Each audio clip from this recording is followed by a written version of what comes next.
Hey everyone, welcome back to the YouTube channel of Radhika classes. तो भाई Radhika classes के YouTube channel पे आपका बहुत बहुत स्वागत है। और अब आखिरी रिवीजन हमारे पास फिजिक्स की आ चुकी है। कल आपका फिजिक्स का एग्जाम हो रहा होगा। अब हम आपको आखिरी बार फिजिक्स रिवाइज कराने के लिए वापस आ चुके हैं और आपका जोश हाई देख के, राधिका क्लासेस का इतना मतलब सपोर्ट देख के भाई साहब दिल खुश हो गया। लगभग 1100 बच्चे वेट कर रहे थे क्लास स्टार्ट होने से पहले। तो जल्दी से एक बार आ जाओ यार और बताओ, is everything fine with the audio and video quality? क्या ऑडियो और वीडियो में सब कुछ ठीक है? अगर ऑडियो और वीडियो में सब कुछ ठीक है तो इस क्लास के अंदर हम पूरी कंप्लीट फिजिक्स रिवाइज करने वाले हैं और इस सेशन को जल्दी से जल्दी खत्म करने की कोशिश करेंगे, क्योंकि आप लोगों को रिवीजन खुद से भी करनी है। जल्दी से आ जाओ यार, कॉन्फिडेंस आ जाएगा यार। इसके बाद इस क्लास के बाद कॉन्फिडेंस आ जाएगा। फटाफट से वीडियो को लाइक कर दो अगर ऑडियो और वीडियो सब कुछ ठीक है। ये फाइनल रिवीजन है। I want 65 plus at least out of 70 I want 65 plus at least मतलब कम से कम। वैसे तो 70 का टारगेट है भाई, I want 65 plus at least. Marathon लगाई है, पीवाईक्यूज लगाए हैं, हमारे से पढ़े हो, डेफिनेटली आएंगे। चलो भाई बिना किसी देरी के शुरू करते हैं। पहला चैप्टर है इलेक्ट्रिक चार्जेस और फील्ड। बहुत बढ़िया। ठीक है, आ जाओ यार एक बार पहले इलेक्ट्रिक चार्जेस और फील्ड की बात करता हूं। जो हमारा इलेक्ट्रिक चार्जेस एंड फील्ड है ना, इस चैप्टर के अंदर सबसे पहली बात हुई थी चार्जेस की। सब जानते हैं भाई हमारे पास चार्जेस दो तरीके के हैं। एक पॉजिटिव रहने वाला है, एक नेगेटिव। इस पे एग्जांपल प्रोटॉन होता है और इसका इलेक्ट्रॉन होता है। बहुत बेसिक सी बात है। कूलम इसकी यूनिट होती है, कूलम इसकी यूनिट है और ये एक स्केलर क्वांटिटी है। आप इसको सिंपली ऐड कर सकते हो और एडिटिव नेचर होता है। अगर मैं चार्ज के फॉर्मूले की बात करूं तो भाई होता है Q is equal to NE, मतलब चार्ज क्वांटाइज होता है। याद रखना, चार्ज क्वांटाइज होता है। ये जो N है ये नंबर ऑफ इलेक्ट्रॉन्स है। दिस कैन बी 0 1 2 3 4 5 एंड 6, मतलब ये इंटीग्रल नंबर में चलेंगे। ठीक है, अब इसके बाद बात आती है मेथड ऑफ चार्जिंग की। सब जानते हो मेथड ऑफ चार्जिंग तीन तरीके के हैं। सबसे पहले आता है फ्रिक्शन। फ्रिक्शन का मतलब होता है रबिंग करना। दूसरा मेथड है इंडक्शन का मतलब है एक विदाउट कांटेक्ट। आपने इंडक्शन करानी है और ये विदाउट कांटेक्ट होगा। अगर कंडक्शन करानी है तो कांटेक्ट में प्लेस करना पड़ेगा।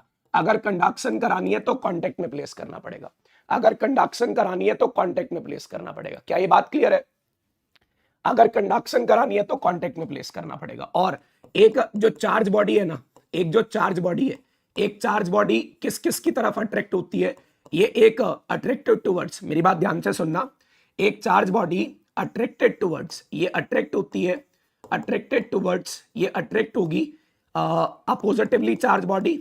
एक अपोजिटिवली चार्ज बॉडी मतलब अगर ये पॉजिटिव है तो नेगेटिव की तरफ अट्रैक्ट होगी, और न्यूट्रल की तरफ अट्रैक्ट होगी। सबको बात पता है, और न्यूट्रल की तरफ अट्रैक्ट होगी। एक पॉजिटिवली चार्ज बॉडी और न्यूट्रल बॉडी की तरफ अट्रैक्ट होगी। फिर इसके बाद बात आती है कूलम्स लॉ की। यार कूलम्स लॉ सबको पता होगा, बहुत सिंपल है। फोर्स किसके बराबर होती है? 1/4 पाई epsilon not Q1 Q2 upon R square. ये फोर्स होती है वैक्यूम में। अगर आपने मीडियम में फोर्स निकालनी है, it will become 1/4 pi epsilon Q1 Q2 upon R square. ठीक है, इसको क्या बोला जाता है? इलेक्ट्रोस्टैटिक कांस्टेंट, और इसकी वैल्यू होती है 9 × 10⁹ यूनिट इसका होता है न्यूटन मीटर स्क्वायर पर कूलम स्क्वायर। और अगर मैं यूनिट ऑफ एप्सिलॉन नॉट और एप्सिलॉन की बात करता हूं, अगर एप्सिलॉन नॉट और एप्सिलॉन की यूनिट की बात कर रहा हूं, न्यूटन -1 मीटर -2 कूलम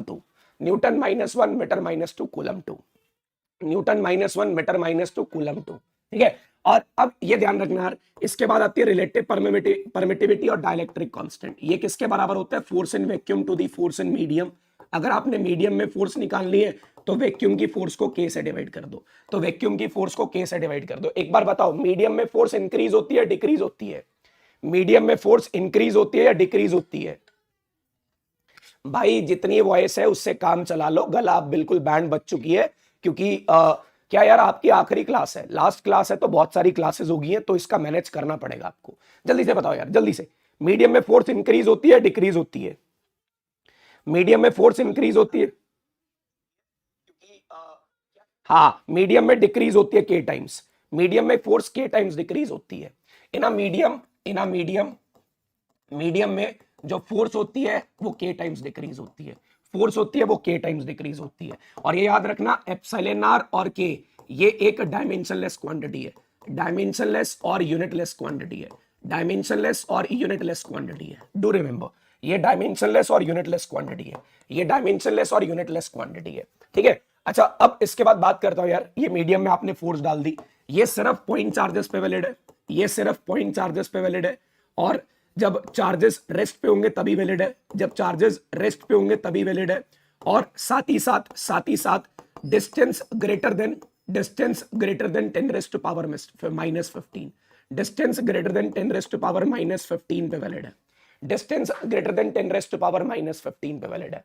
और न्यूटन थर्ड लॉ को फॉलो करता है, और न्यूटन थर्ड लॉ को फॉलो करते हैं, follows Newton third law, follows Newton third law, follows Newton third law. ठीक है, ये सारी इसकी कंडीशन है, ये सारी इसकी कंडीशन है। अच्छा डायमेंशन निकालते हैं, डायमेंशन निकालते हैं, डायमेंशन निकालते हैं किसके? एप्सिलॉन और एप्सिलॉन नॉट के, एप्सिलॉन और एप्सिलॉन नॉट के। ठीक है, पहले यार के देखो, फोर्स के क्या होते हैं, फोर्स के क्या होते हैं mlt -2, और के निकालने चार्ज के क्या होते हैं 80, 80 का स्क्वायर हो जाएगा, डिस्टेंस के क्या होते हैं l, सॉरी l का स्क्वायर हो जाएगा। तो यहां से के डायमेंशन क्या आएंगे ml3 t-4 a-2, ml3 t-4 a-2। और एप्सिलॉन नॉट के क्या होंगे m-1 l-3 t-4 a-2। इसके सारे साइन चेंज कर दो, इसके सारे साइन चेंज कर दो। अब ना मैं दो ग्राफ बना रहा हूं, मुझे ग्राफ बनाने हैं, मुझे ग्राफ बनाने हैं। मैं ये फोर्स और 1/r² का ग्राफ बना रहा हूं जो कि पेपर में आया हुआ है, फोर्स और 1/r² का ग्राफ बना रहा हूं। एक ग्राफ इधर बना, एक ग्राफ इधर बना। ये बताओ यार, ये जो ग्राफ है, ये जो ग्राफ है, ये ग्राफ किसका है? ये सेम नेचर के चार्जेस हैं, अपोजिट नेचर के हैं, सेम नेचर के या अपोजिट नेचर के हैं। ये जो पॉजिटिव साइड में है, ये जो पॉजिटिव साइड वाला ग्राफ है, ये सेम नेचर के चार्जेस हैं या अपोजिट नेचर के हैं? ये सेम नेचर के चार्जेस हैं या अपोजिट नेचर के हैं? चार्ट बॉक्स के अंदर ये सेम नेचर के चार्जेस हैं या अपोजिट नेचर के हैं? ये वाले चार्जेस की बात कर रहा हूं, ये जो पॉजिटिव साइड वाला ग्राफ है, ये जो पॉजिटिव साइड वाला ग्राफ है भाई 1/r² के साथ इसका ग्राफ स्ट्रेट लाइन होगा। हाँ ये सेम नेचर, ये सेम नेचर का है, ये सेम नेचर का ग्राफ है, ये सेम नेचर का ग्राफ है, और ये अपोजिट नेचर का ग्राफ है, और ये अपोजिट नेचर का ग्राफ है। सेम नेचर का मतलब Q1 और Q2 का प्रोडक्ट 0 से बड़ा, अपोजिट नेचर का मतलब Q1 और Q2 का प्रोडक्ट 0 से छोटा, Q1 और Q2 का प्रोडक्ट 0 से छोटा, याद रखना। और अगर ये ग्राफ बनाना आता है F और R का, अगर F और R का ग्राफ बनाना आता है तो ये नीचे की तरफ गिरेगा, F और R का ग्राफ बनाना आता है तो ये नीचे की तरफ गिरेगा, इनवर्सली प्रोपोर्शनल होएगा, इनवर्सली प्रोपोर्शनल होएगा। क्या बात समझ आ गई? क्या बढ़िया तरीके से बात समझ आ गई? That's it from Coulomb's law. आगे आ जाओ यार, कूलम्स लॉ खत्म। ठीक है, इसके बाद बात आती है इलेक्ट्रिक फील्ड की, इसके बाद बात आती है इलेक्ट्रिक फील्ड की। क्या होता है इलेक्ट्रिक फील्ड? ये स्पेस होता है, कैसे निकलती है? Force per unit test charge, unit क्या रहेगी? न्यूटन पर कूलम, यूनिट क्या रहेगी? न्यूटन पर कूलम। और निकालनी हो तो क्या होगा? KQ/r², निकालनी हो तो क्या होगा? KQ/r²। It depends on source charge, ये सिर्फ सोर्स चार्ज पे डिपेंड करता है, independent of test charge, independent of test charge. ये टेस्ट चार्ज के इंडिपेंडेंट है, इंडिपेंडेंट ऑफ टेस्ट चार्ज। अब क्या होता है यार, सवाल की बात करता हूं, क्या सवाल आता है? अब आता है force on a charge particle, force on a charge particle in electric field. तो फोर्स का फॉर्मूला क्या होता है? QE। इस फोर्स का फॉर्मूला क्या होता है? QE। इस फोर्स का फॉर्मूला क्या होता है? QE। आपने करना क्या, कई बार सवाल आता है सर इनिशियल वेलोसिटी गिवन है, फाइनल वेलोसिटी निकालनी है, फाइनल वेलोसिटी निकालनी है। तो आपने क्या करना है, इस फोर्स को ma के बराबर पुट करना है। QE किसके बराबर होगा? ma। एक्सेलरेशन कैसे निकलेगा? QE/m। एक्सेलरेशन कैसे निकलेगा? QE/m। v is equal to u plus at का यूज कर लेना, एक्सेलरेशन पुट करके वेलोसिटी, एक्सेलरेशन पुट करके velocity. s is equal to ut plus half at² का यूज कर लेना, यहाँ पे a पुट करके डिस्टेंस, यहाँ पे a पुट करके डिस्टेंस, यहाँ पे a पुट करके डिस्टेंस। समझ रहे हो? इलेक्ट्रिक फील्ड डन होगी, इलेक्ट्रिक फील्ड डन होगी भाई, ये इलेक्ट्रिक फील्ड कंप्लीट होगी। इतनी इलेक्ट्रिक फील्ड है, इतना कुछ ही करते हैं इलेक्ट्रिक फील्ड के अंदर। फिर उसके बाद बात आती है इलेक्ट्रिक डायपोल की। अच्छा, इलेक्ट्रिक फील्ड का डायरेक्शन, पहली बात टेस्ट चार्ज हमेशा पॉजिटिव रहेगा और स्मॉल साइज का रहेगा, so that it will not disturb, ये क्या ना करे, it will not disturb electric field of source charge, ये सोर्स चार्ज की इलेक्ट्रिक फील्ड को डिस्टर्ब ना करे, it will not disturb electric field of source charge. ठीक है, क्या ये बात क्लियर है? छोटे साइज का डायरेक्शन ऑफ इलेक्ट्रिक फील्ड बता दो यार, एक पॉजिटिव प्लेट है और एक नेगेटिव प्लेट है, डायरेक्शन ऑफ इलेक्ट्रिक फील्ड, यहाँ पे टेस्ट चार्ज रख लो, जहां पे इलेक्ट्रिक फील्ड निकालने वहां पे टेस्ट चार्ज रख लो, पॉजिटिव टू नेगेटिव, बहुत बढ़िया, positive to negative, positive to negative, positive to negative, ये आ गया। ठीक है भाई, समझ गए बात? खत्म होगी इलेक्ट्रिक फील्ड।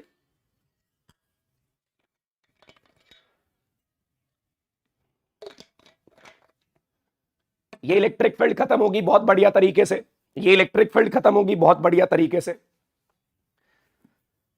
ठीक है, अब इसके बाद बात आती है डायपोल की। डायपोल में होते हैं दो चार्जेस। इसके बाद बात आती है डायपोल की। इलेक्ट्रिक डायपोल में दो चार्जेस होते हैं, एक पॉजिटिव चार्ज होता है और एक नेगेटिव चार्ज होता है। इक्वल अमाउंट के चार्ज होते हैं, separated by a distance of 2a। Dipole moment negative से पॉजिटिव, और कैसे कैलकुलेट होती है? It is equal to charge into product of two charges, charge into product of two charges, negative से positive इसकी डायरेक्शन, नेगेटिव टू पॉजिटिव इसकी direction, और इसका यूनिट कूलम मीटर, इसका यूनिट कूलम मीटर। ठीक है, अब निकाल लेंगे एक्सियल पॉइंट पे, electric field at axial point, electric field at axial point. Derivation बता रहा हूं कैसे करनी है, सिर्फ ऊपर ऊपर से पॉइंट बताऊंगा, सिर्फ ऊपर ऊपर से पॉइंट बताऊंगा। भाई देखने वाले 3000, लाइक 2000, नाइंसाफी है लाइक के साथ, फटाफट करो यार, फटाफट करो। अब यार देखो, डायपोल का मतलब है एक पॉजिटिव चार्ज और एक नेगेटिव चार्ज। ठीक है, इसके बीच में डिस्टेंस 2a, इसके सेंटर से x डिस्टेंस पे p पॉइंट पे इलेक्ट्रिक फील्ड निकालनी है। ये a हो गया, ये b हो गया, इधर से डिस्टेंस x प्लस a होगा और इधर से x माइनस a होगा, इधर से डिस्टेंस x माइनस a होगा और इधर से डिस्टेंस x प्लस a होगा। आपको a और b की इलेक्ट्रिक फील्ड निकालनी है, a ये b है, a की होगी kq upon x plus a का स्क्वायर और b की होगी kq upon x minus a का होल स्क्वायर। ये दोनों अपोजिट डायरेक्शन में, माइनस कर देना, अपोजिट डायरेक्शन में माइनस कर देना, क्योंकि a इसको रिपेल करेगा और b इसको अट्रैक्ट करेगा, और b इसको अट्रैक्ट करेगा, और b इसको अट्रैक्ट करेगा। ठीक है, इसका रिजल्ट बता रहा हूं, इसका रिजल्ट बता रहा हूं। इसका रिजल्ट क्या था? इसकी इलेक्ट्रिक फील्ड क्या आई थी एक्सियल पॉइंट में? भाई देखो, जनरल फॉर्मूला क्या था? 2kp upon X square minus a square का होल स्क्वायर। ठीक है, और शॉर्ट डायपोल की बात करूं, शॉर्ट डायपोल के लिए क्या होता है? x बहुत बड़ा होता है as compare to a, x बहुत बड़ा होता है as compare to a। Axial point की इलेक्ट्रिक फील्ड क्या आएगी? 2kp upon x cube, 2kp upon x cube. आपको क्या याद रखना है? एक्सियल जो छोटा डायपोल होता है ना, छोटे डायपोल की फील्ड क्यूब पे डिपेंड करती है, छोटे डायपोल की फील्ड क्यूब पे डिपेंड करती है, और angle between electric field and dipole moment, electric field and dipole moment is 0 degree, क्योंकि यहाँ पे ये सेम डायरेक्शन में, यहाँ पे ये सेम डायरेक्शन में, यहाँ पे ये सेम डायरेक्शन में। एक्सियल पॉइंट पे दोनों सेम डायरेक्शन में होती हैं, एक्सियल पॉइंट पे दोनों सेम डायरेक्शन में। आ जाओ इक्वेटोरियल पॉइंट पे, आ जाओ इक्वेटोरियल पॉइंट पे। इक्वेटोरियल पॉइंट की बात करता हूं, मतलब परपेंडिकुलर एक्सिस पे पॉइंट है, एक पॉजिटिव चार्ज एक नेगेटिव चार्ज, डिस्टेंस 2a, ये परपेंडिकुलर एक्सिस पे x डिस्टेंस पे पॉइंट, इधर से distance under root of x square plus a square, इधर से distance under root of x square plus a square. ठीक है, ये इसको रिपेल करेगा, इधर से इलेक्ट्रिक फील्ड रिपल्सिव, इधर से अट्रैक्टिव। इसको दो पार्ट में तोड़ेंगे, इसको दो पार्ट में तोड़ेंगे, इधर कंपोनेंट आएगा EA cos और EB cos, EA cos और EB cos। ऊपर की तरफ साइन आता है, ऊपर की तरफ साइन आता है, और नीचे की तरफ भी साइन आता है। ये साइन वाला कंपोनेंट कैंसल आउट, ये दोनों ऐड हो जाएंगे, और ये टोटल इलेक्ट्रिक फील्ड आएगी 2A cos थीटा। इसको इंटीग्रेट करके, इसको 2A cos थीटा, ये आपकी नेट इलेक्ट्रिक फील्ड। इसको कैलकुलेट करा, ये आ गया -2kp अपॉन, भाई यहाँ पे x आएगा, यहाँ पे x आएगा, यहाँ x आएगा, रियली सॉरी यार, यहाँ पे x आएगा, इधर x आएगा, -2kp upon X square plus a square की पावर 3/2। ठीक है भाई, यहाँ x आएगा यार, सॉरी रियली सॉरी, यहाँ पे x आएगा, रियली सॉरी। जो गलती होंगी मैं साथ साथ रेक्टिफाई करता जाऊंगा, मैं साथ साथ रेक्टिफाई करता जाऊंगा। शॉर्ट डायपोल की बात करते हैं, शॉर्ट डायपोल की बात करते हैं। शॉर्ट डायपोल क्या होता है, एक्स बहुत बड़ा होता है एज कंपेयर टू ए, यहां पे इलेक्ट्रिक फील्ड क्या आएगी, minus K P upon x cube, minus K P upon x cube. Angle बताओ, एंगल, एंगल बताओ, एंगल भाई सही चल रहा है, सही चल रहा है, इतनी स्पीड पे रिवीजन चलेगी ना, इतनी स्पीड पे रिवीजन चलेगी ना।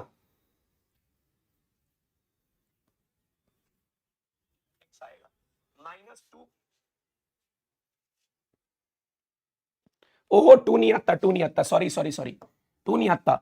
हाँ हाँ पहले रिवीजन बताओ यार, इतनी स्पीड पे चलेगी ना, इतनी स्पीड पे रिवीजन चलेगी ना, पहले एंगल तो बता दिया, 2 नहीं आएगा, वहां पे हटा दिया मैंने। 180 का एंगल है, बहुत बढ़िया, आ गया यार, 2 नहीं होगा, मान लिया 2 नहीं होगा, मान ली तुम्हारी बात, 2 नहीं होगा, मान गए तुम्हारी बात।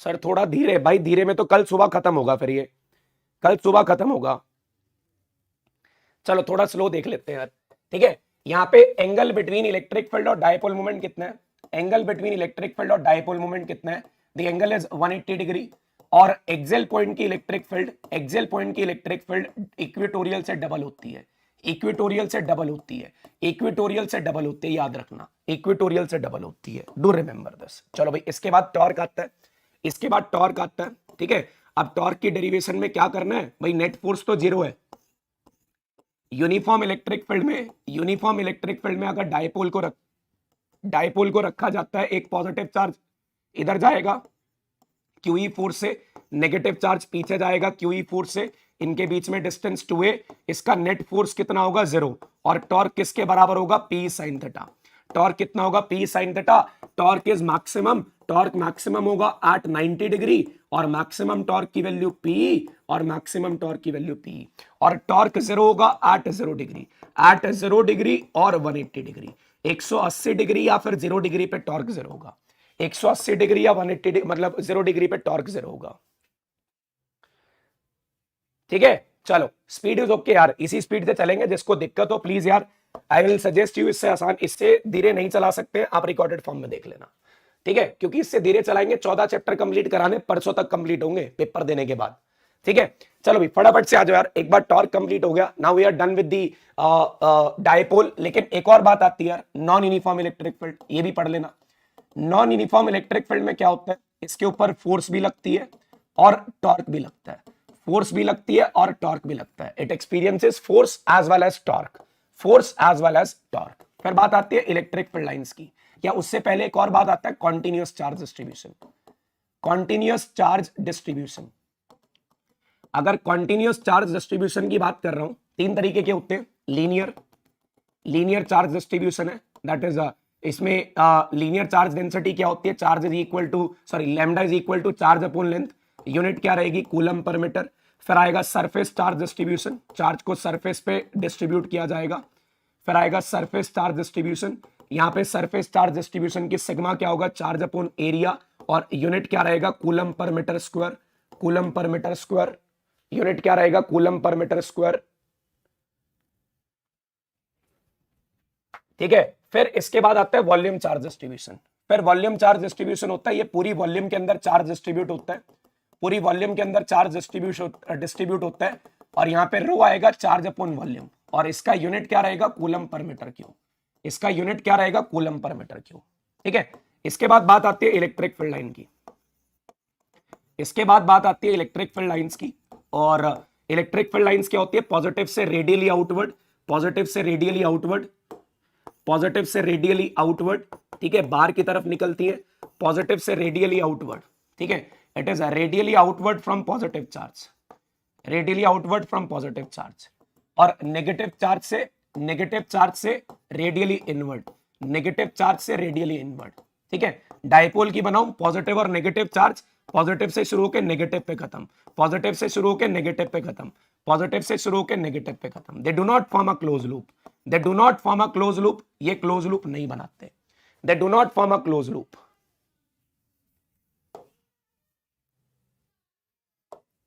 ठीक है। नो क्लोज लूप, ये कभी क्लोज लूप नहीं बनाएंगे, never intersect each other, never intersect each other, ये कभी इंटरसेक्ट नहीं करते। क्यों इंटरसेक्ट नहीं करते? जहां पे इंटरसेक्ट करेंगे दो टेंजेंट बनेंगे और दो टेंजेंट एक पॉइंट पे पॉसिबल नहीं है।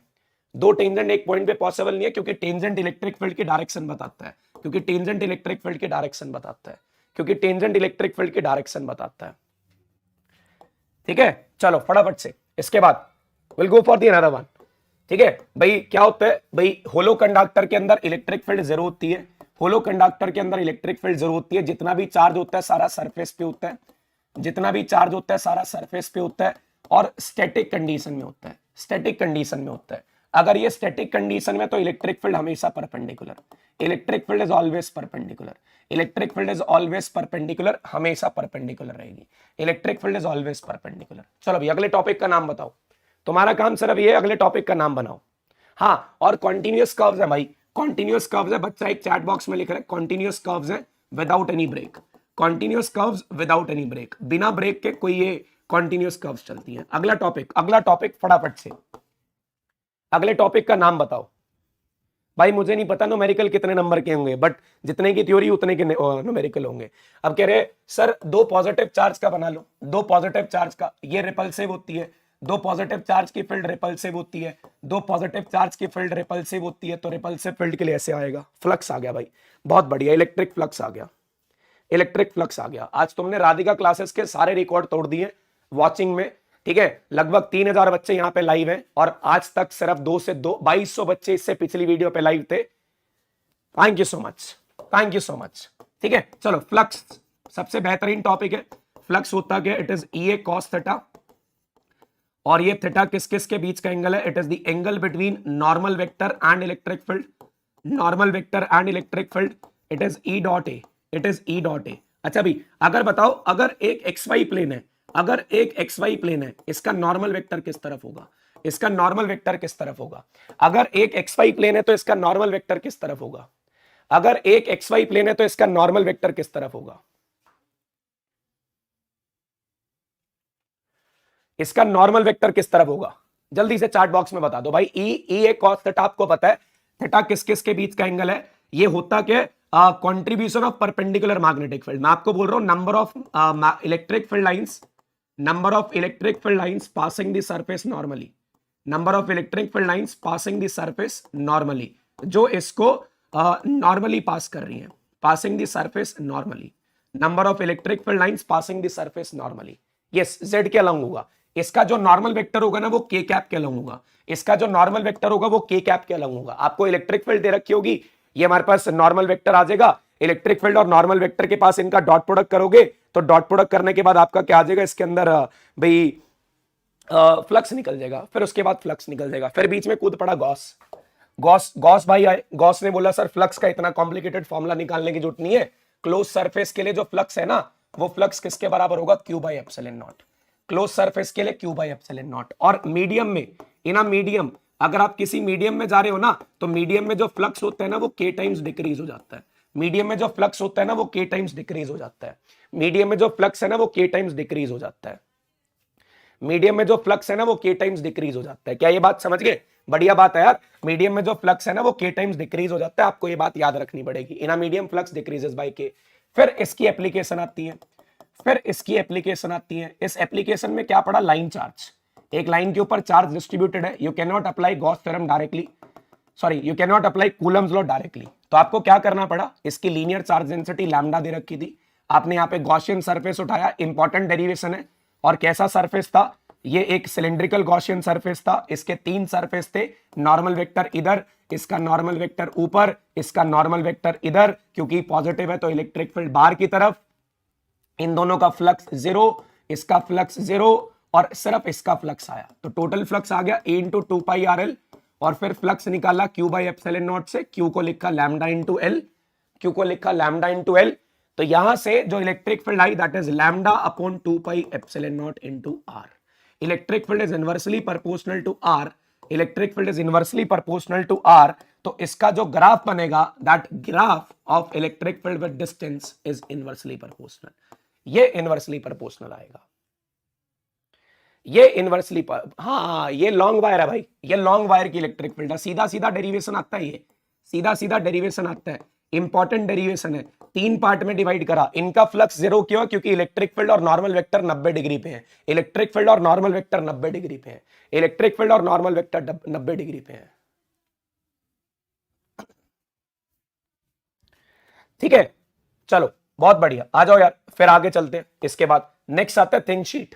नेक्स्ट आता है थिंक शीट। भाई इसी स्पीड से चलूंगा, चाहे किसी को बढ़ानी हो तो फिर रिकॉर्डेड में 2x पे देखना, किसी को कम करनी हो तो इसको रिकॉर्डेड में 0.75x पे देखना। I can not decrease the speed because this is the last day. I want to revise all the 14 chapters for you. मैं करना चाहता हूं बट हूं इंसान ही, थक जाऊंगा यार 3-4 घंटे के बाद जिस स्पीड से बोल रहा हूं। ठीक है, फिर से यहां से आर डिस्टेंस पे इलेक्ट्रिक फील्ड निकालनी है तो एक पॉइंट पीछे भी होगा, तो आपको सिलिंड्रिकल गॉसियन सरफेस कंसिडर करना पड़ेगा। फिर यहां पे इसका नॉर्मल वेक्टर है, ये इसका नॉर्मल वेक्टर है, ये इसका नॉर्मल वेक्टर है, ये इसका नॉर्मल वेक्टर है और ये इसकी इलेक्ट्रिक फील्ड है। तो इसका, इस वाले सरफेस का, इस लॉन्ग पोर्शन का फ्लक्स 0 होगा, इसका फ्लक्स EA के बराबर, इसका फ्लक्स भी EA के बराबर। टोटल फ्लक्स आएगा 2EA, टोटल फ्लक्स आएगा 2EA और इस फ्लक्स को चार्ज अपॉन एप्सिलॉन नॉट और चार्ज को सिग्मा इनटू एरिया, चार्ज को सिग्मा इनटू एरिया।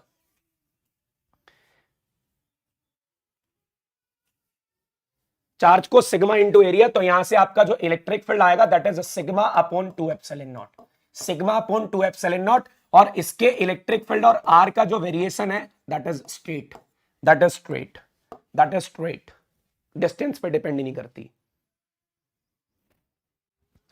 डिस्टेंस पे डिपेंड नहीं करती। बहुत बढ़िया बात होगी। चलो यार आ जाओ फटाफट से। अब आती है स्फेरिकल शेल, अब आती है स्फेरिकल शेल। इसके बाद बात आएगी स्फेरिकल शेल की।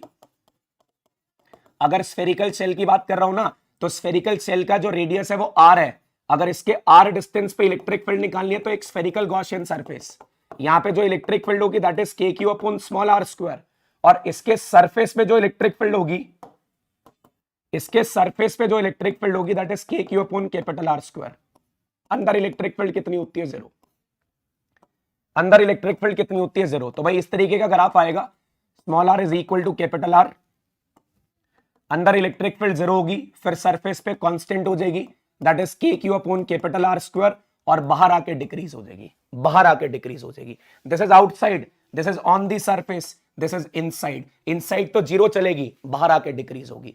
इनसाइड तो 0 चलेगी, बाहर आके 0 होगी। Done with the first chapter, done with the first chapter only in around 20 to 22 minutes. हाँ भी क्लियर है, पूरा चैप्टर रिवाइज हो गया ना, कुछ छूटा तो नहीं यार? ठीक है, पहले हमने चार्जेस के बारे में बताया, कूलम्स लॉ आया, डायमेंशन बताया, इलेक्ट्रिक फील्ड आई, इलेक्ट्रिक डायपोल आया, डायपोल की फील्ड आई, फिर उसके बाद कॉन्टिन्यूअस चार्ज डिस्ट्रीब्यूशन आया, इलेक्ट्रिक फील्ड आई, इलेक्ट्रिक फील्ड लाइंस आई, गॉस थ्योरम और उसकी एप्लीकेशन आ गई सारी, बताया भी डेरिवेशन किस तरीके से करनी है। तो ये हमारा आंसर आ गया। ठीक है, डन। चलें सेकंड चैप्टर पे। नाम लिख दो सेकंड चैप्टर का, बस तुम्हारा काम यही है, तुम नाम लिखो, चैप्टर मैं कराता हूं।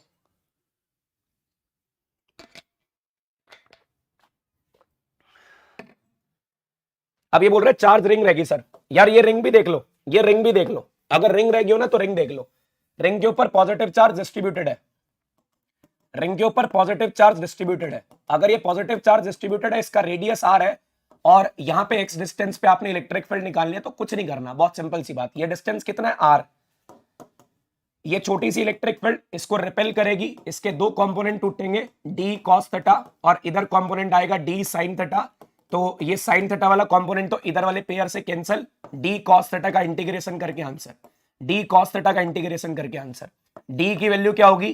के D Q upon are square, K D Q upon are square. Cos theta किसके बराबर होगा? पर base upon hypotenuse, so this is X upon R, this is X upon R. तो इलेक्ट्रिक फील्ड के लिए के एक्स अपॉन आर क्यूब बाहर आ जाएगा, k x cube x upon R cube बाहर आ जाएगा, और डी क्यू का इंटीग्रेशन होगा, और डी क्यू का इंटीग्रेशन क्या होगा? That is Q. D Q का इंटीग्रेशन क्या होगा? Q, K Q X upon R cube, K Q X upon R cube. आप आर पुट कर सकते हो by using Pythagoras, K Q X upon capital R square plus small are square की power 3/2। लो जी, सीधी सी डेरिवेशन है, कोई ज्यादा डिफिकल्ट नहीं है।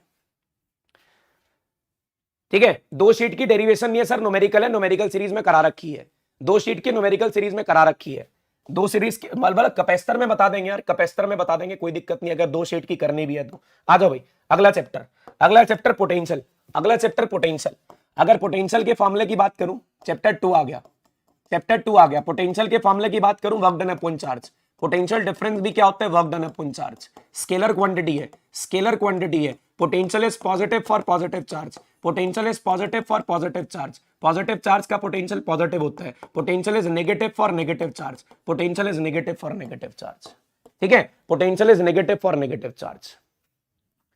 ठीक है, अगर मैं वर्क डन निकालता हूं तो वर्क डन होगा k q q naught upon are square, दोनों चार्जेस आते हैं। लेकिन पोटेंशियल में क्या आता है, के क्यू अपॉन आर।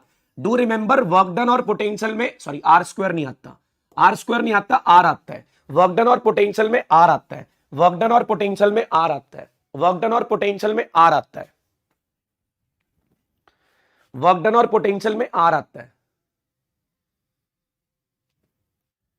ठीक है, इसके बाद डाइपोल की बात करता हूं, इसके बाद डाइपोल की बात करता हूं। डाइपोल के लिए पोटेंशियल निकालना तो बहुत आसान है। एक पॉजिटिव चार्ज हो गया, एक नेगेटिव चार्ज हो गया। एक पॉजिटिव चार्ज, एक negative charge, they are separated by distance of 2a। इसके x पॉइंट पे पोटेंशियल निकालना है, तो इसके नेगेटिव चार्ज से जो डिस्टेंस होगा वो कितना होगा, x माइनस ए, और पॉजिटिव से जो डिस्टेंस होगा दैट इज x प्लस ए। तो भाई नेगेटिव का, पॉजिटिव का पोटेंशियल क्या होगा, k q upon x plus a, और नेगेटिव का पोटेंशियल क्या होगा, k q upon x minus a with a negative sign, क्योंकि पॉजिटिव का पॉजिटिव और नेगेटिव का नेगेटिव, पॉजिटिव का पॉजिटिव और नेगेटिव का नेगेटिव। टोटल पोटेंशियल निकालने के लिए ऐड करो, और ऐड करने के बाद जो पोटेंशियल आएगा that is minus K P upon X square. चलो भाई, ये शॉर्ट डाइपोल का है भाई, ये शॉर्ट डाइपोल का है, और आपको रिजल्ट शॉर्ट डाइपोल का ही याद रखना है। एक बात बताओ, क्या ये पोटेंशियल हमेशा नेगेटिव होता है?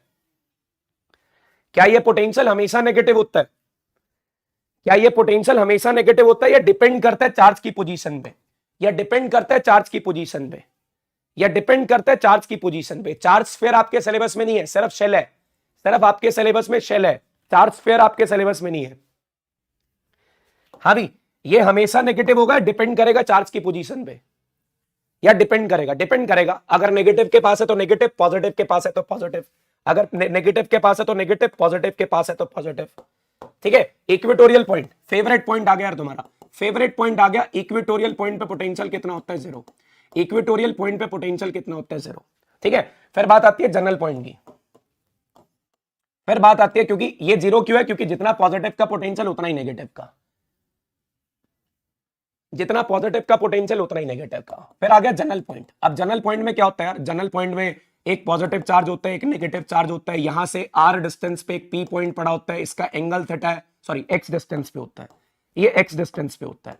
इधर से डिस्टेंस r1 है, इधर से डिस्टेंस r2 है, तो ये r1 की वैल्यू क्या होगी, क्योंकि ये x से छोटा है, सॉरी क्योंकि x से छोटा है तो x माइनस ए कॉस थीटा, क्योंकि ये x से बड़ा है तो x प्लस ए कॉस थीटा।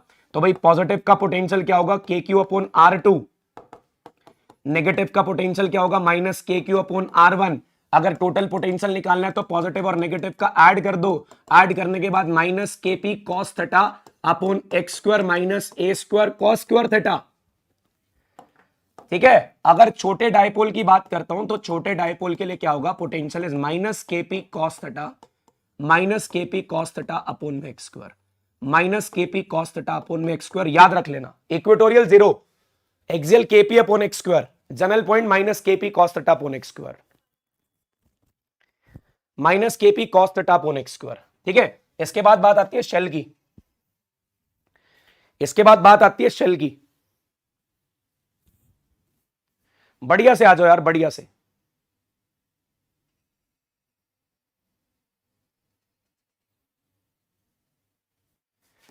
ठीक है, स्फेरिकल शेल की बात करता हूं, बिना रुके बिना डटे चलेंगे यार। स्फेरिकल शेल की बात करता हूं, सेल के सरफेस पे जो पोटेंशियल होता है ना that is k q upon are, के क्यू अपॉन कैपिटल आर। इसके अंदर जो पोटेंशियल होता है वही होता है जो सरफेस पे होता है, वही होता है जो सरफेस पे होता है। और इसके बाहर क्या पोटेंशियल होता है, k q upon small are, के क्यू अपॉन स्मॉल आर। तो अगर इसका ग्राफ बनाऊं ना, तो इसका ग्राफ बनाऊं तो इसके ग्राफ में क्या होता है, अंदर तो पोटेंशियल कांस्टेंट चलेगा, अंदर तो पोटेंशियल कांस्टेंट चलेगा, बाहर जाके गिर जाएगा। अंदर तो पोटेंशियल कांस्टेंट चलेगा, बाहर जाके गिर जाएगा। अंदर तो पोटेंशियल कांस्टेंट चलेगा, बाहर जाके गिर जाएगा। अंदर तो पोटेंशियल कांस्टेंट चलेगा, बाहर जाके गिर जाएगा। ठीक है, चलो अब इसके बाद बात आती है इक्विपोटेंशियल सरफेस की, इक्विपोटेंशियल सरफेस की। अब ये इक्विपोटेंशियल सरफेस क्या होता है भाई, जिसके हर पॉइंट पे पोटेंशियल इक्वल होता है। ऐसा सरफेस जिसके हर पॉइंट पे पोटेंशियल इक्वल होगा, ऐसा सरफेस जिसके हर पॉइंट पे पोटेंशियल इक्वल होगा, that surface is called equipotential surface. इसके ऊपर मूव करने के लिए वर्क डन कितना होता है, 0। Electric field is always perpendicular, electric field is always perpendicular, electric field हमेशा इसके परपेंडिकुलर चलेगी, और is equal to minus D V by D R से, is equal to minus D V by D R से अगर आप डिस्टेंस बढ़ाओगे तो इलेक्ट्रिक फील्ड कम होगी। मतलब अगर स्पेसिंग बढ़ गई, यहां पे स्पेसिंग कम कर दी, जितनी कम स्पेसिंग वहां पे इलेक्ट्रिक फील्ड ज्यादा, जहां स्पेसिंग ज्यादा वहां इलेक्ट्रिक फील्ड कम, जहां स्पेसिंग ज्यादा वहां इलेक्ट्रिक फील्ड कम, जहां स्पेसिंग ज्यादा वहां इलेक्ट्रिक फील्ड कम। बात समझ गए भाई? इक्विपोटेंशियल सरफेस आ गया। आगे ड्रॉ किया जाता है, पहले एक पॉजिटिव चार्ज के लिए ड्रॉ करते हैं, पहले एक पॉजिटिव चार्ज के लिए ड्रॉ करते हैं। इलेक्ट्रिक फील्ड यहां से बाहर निकलती है, इलेक्ट्रिक फील्ड यहां से बाहर निकलती है। अगर इलेक्ट्रिक फील्ड बाहर निकलती है तो ये स्फीयर की फॉर्म में बनेंगे, तो ये स्फीयर की फॉर्म में बनेंगे। एक नेगेटिव चार्ज है तो यहां से इलेक्ट्रिक फील्ड अंदर की तरफ आती है, यहां से इलेक्ट्रिक फील्ड अंदर की तरफ आती है। अगर इधर से इलेक्ट्रिक फील्ड अंदर आती है तो ये स्फीयर की फॉर्म में बनेंगे, तो ये स्फीयर की फॉर्म में बनेंगे।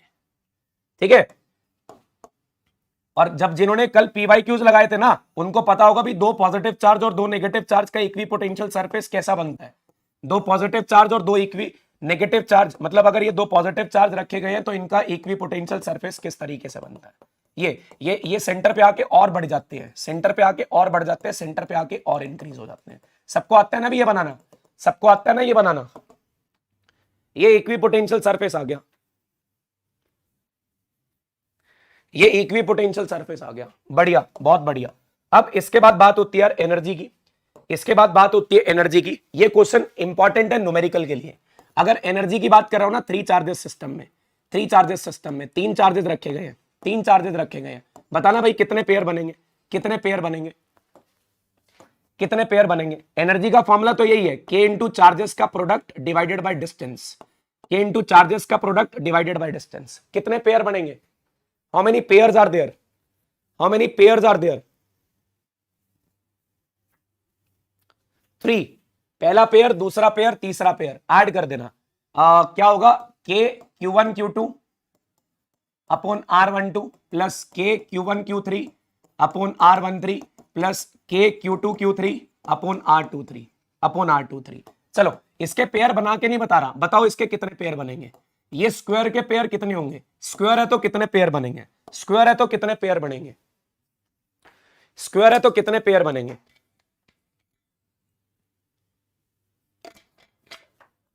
मैं आपको बता दूं, ये स्क्वायर है तो इसका चार्ज ए, यहां पे साइड इसकी ए रहेगी, और इनके बीच में जो ये डायगोनल होता है ये √2 है।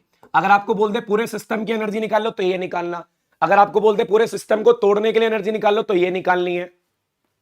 6 पेयर बनेंगे, 6 बनेंगे, 1 2 3 4 5 6, ये 6 पेयर। दो डायगोनली भी बनेंगे, दो डायगोनली भी बनेंगे, 6 पेयर्स बनेंगे। 6 एनर्जी ऐड होंगी, U1 plus U2 plus U3 plus U4 plus U5 plus U6, total 6 pair. Total 6 pair से एनर्जी निकलेगी, टोटल 6 पेयर से एनर्जी निकलेगी। क्लियर है बात? ठीक है। अब डायपोल की एनर्जी, एनर्जी ऑफ डायपोल, आ जाओ फटाफट से। एनर्जी ऑफ डायपोल, ज्यादा टाइम नहीं खराब करेंगे यार। एनर्जी ऑफ डायपोल, अगर मैं बात करूं डायपोल को रोटेट करने के लिए एनर्जी निकालनी है तो आपको पता है छोटा सा वर्क डन होगा tau D theta. Total work done निकालने के लिए ये पी साइन थीटा, इस पी साइन थीटा को इंटीग्रेट करेंगे तो टोटल वर्क डन आ जाएगा θ1 से θ2 तक। तो ये टोटल वर्क डन आएगा पीई cos θ1 माइनस cos θ2। अगर आपको एक एंगल दे रखा है तो आप इनिशियल एंगल को 90 डिग्री लोगे और फाइनल एंगल को 0 डिग्री लोगे, सॉरी फाइनल एंगल को थीटा लोगे, तो यहां से वर्क डन होगा माइनस पी cos θ। तो ये जो एनर्जी आएगी that is minus P cos θ, minus P cos θ। ठीक है। चलो भाई, स्टेबल इक्विलिब्रियम, स्टेबल इक्विलिब्रियम और अनस्टेबल इक्विलिब्रियम के लिए पोजीशन बताओ। स्टेबल इक्विलिब्रियम और अनस्टेबल इक्विलिब्रियम के लिए पोजीशन बताओ। स्टेबल इक्विलिब्रियम और अनस्टेबल इक्विलिब्रियम के लिए पोजीशन बताओ। वीडियो लाइक जरूर कर देना यार please, it's a request, please it's a request. Efforts देख सकते हो तो लाइक कर देना, नहीं तो तुम्हारी मर्जी है। स्टेबल और अनस्टेबल 0 180, 0 180 बहुत बढ़िया।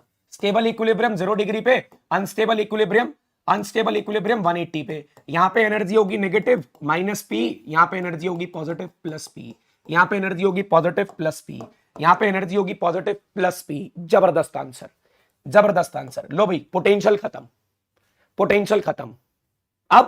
अब इसके बाद कैपेसिटेंस, अब इसके बाद कैपेसिटेंस। ठीक है। अब कैपेसिटेंस में सबसे पहले, अब कैपेसिटेंस में सबसे पहले ये पढ़ना है, एक कंडक्टर के अंदर इलेक्ट्रिक फील्ड 0 होती है, चार्ज 0 होता है और पोटेंशियल कांस्टेंट होता है। और पोटेंशियल कांस्टेंट होता है। इसके सरफेस पे इलेक्ट्रिक फील्ड परपेंडिकुलर होती है और उसकी value sigma by epsilon not होती है, और उसकी value sigma by epsilon not होती है। नॉन कंडक्टिंग स्फीयर, भाई वो जो अंदर से फील्ड होता है वो नहीं आना। ओ भाई सबसे इंपॉर्टेंट रिलेशन रह गया जिससे क्वेश्चन आना है, सबसे इंपॉर्टेंट रिलेशन रह गया, relation between electric field and potential. भाई इसको कैसे भूल गया मैं, relation between electric field and potential. भाई ये तो भूल ही गया, E is equal to minus dv by dr। और ये नेगेटिव साइन क्या शो करता है, ये नेगेटिव साइन ये बताता है, ये नेगेटिव साइन ये बताता है that electric field increases opposite to potential. ये नेगेटिव साइन क्या बताता है, electric field sorry potential increases opposite to electric field, potential increases opposite to electric field. ठीक है, मान लो एक पॉजिटिव चार्ज है तो पॉजिटिव चार्ज की इलेक्ट्रिक फील्ड बाहर की तरफ है, पॉजिटिव चार्ज की इलेक्ट्रिक फील्ड बाहर की तरफ है, और इसका पोटेंशियल अंदर की तरफ इंक्रीज होगा, इसका पोटेंशियल अंदर की तरफ इंक्रीज होगा। नेगेटिव में उल्टा चलता है, नेगेटिव में उल्टा चलता है। ठीक है, अब हो क्या रहा है, अगर आपको पोटेंशियल दे देते हैं और इलेक्ट्रिक फील्ड पूछ लेते हैं, अगर पोटेंशियल दे देते हैं इलेक्ट्रिक फील्ड पूछ देते हैं, डेरिवेटिव कर लो और नेगेटिव लगा दो इलेक्ट्रिक फील्ड, डेरिवेटिव करके नेगेटिव लगा दो इलेक्ट्रिक फील्ड। और अच्छा ये सवाल तुम बताओ, अगर हमें इलेक्ट्रिक फील्ड दे देते हैं और पोटेंशियल डिफरेंस पूछ लेते हैं, अगर इलेक्ट्रिक फील्ड दे देते हैं और पोटेंशियल डिफरेंस पूछ लेते हैं तो कैसे करेंगे, अगर इलेक्ट्रिक फील्ड दे देते हैं और पोटेंशियल डिफरेंस पूछ लेते हैं तो कैसे करेंगे, अगर इलेक्ट्रिक फील्ड दे देते हैं और पोटेंशियल डिफरेंस पूछ लेते हैं तो कैसे करेंगे। ये नेगेटिव ग्रेडियंट ऑफ पोटेंशियल है, नेगेटिव ग्रेडियंट ऑफ पोटेंशियल है कह सकते हो, electric field is negative gradient of potential. बहुत बढ़िया बात है, कोई दिक्कत नहीं है। क्या करेंगे, इंटीग्रेट करेंगे। भाई अगर E दे रखा है तो dr इधर मल्टीप्लाई करके छोटा सा dv आएगा, इसको इंटीग्रेट करना पड़ेगा, इसको इंटीग्रेट करना पड़ेगा। अगर E दे रखा है v पूछा गया तो इंटीग्रेट, E दे रखा है v पूछा गया तो इंटीग्रेट। ठीक है, कंडक्टर के सरफेस पे इलेक्ट्रिक फील्ड कितनी है, sigma by epsilon naught. Conductor के सरफेस पे इलेक्ट्रिक फील्ड कितनी है, sigma by epsilon naught. Integrate करेंगे। Now let's go for the another one, let's go for the another one, capacitance. अगर कैपेसिटेंस निकालनी हो ना तो एक फॉर्मूला, सिर्फ एक फॉर्मूला आपकी पूरी कैपेसिटेंस निकाल देगा, Q is equal to CV। ठीक है, और स्फेरिकल कैपेसिटर की कैपेसिटी होती है 4 पाई एप्सिलॉन नॉट इनटू R। चलो भाई, ये डिपेंड करता है कैपेसिटेंस के यूनिट क्या होते हैं, कैपेसिटेंस के यूनिट क्या होते हैं, फेरेड, कैपेसिटेंस के यूनिट क्या होते हैं, फेरेड। और it depends on two factors, one is medium और दूसरा साइज और शेप, इसके साइज और शेप पे डिपेंड करता है, दूसरा साइज और शेप पे डिपेंड करता है। ठीक है, फिर पैरेलल प्लेट कैपेसिटर पे की कैपेसिटी, ये पैरेलल प्लेट कैपेसिटर की कैपेसिटी, एक पॉजिटिवली चार्ज प्लेट है, एक नेगेटिवली चार्ज प्लेट है, इनके बीच में डिस्टेंस d है और इसका प्लेट एरिया a है, इनके बीच में जो इलेक्ट्रिक फील्ड है ना वो पॉजिटिव से negative, sigma by epsilon not. अगर पोटेंशियल डिफरेंस निकालना है तो इलेक्ट्रिक फील्ड इनटू डिस्टेंस, ये यहां पे वैल्यू पुट कर देना, सिग्मा का formula charge upon area, capacitance निकालने के लिए Q upon V, capacitance will be A epsilon naught by D, capacitance will be A epsilon not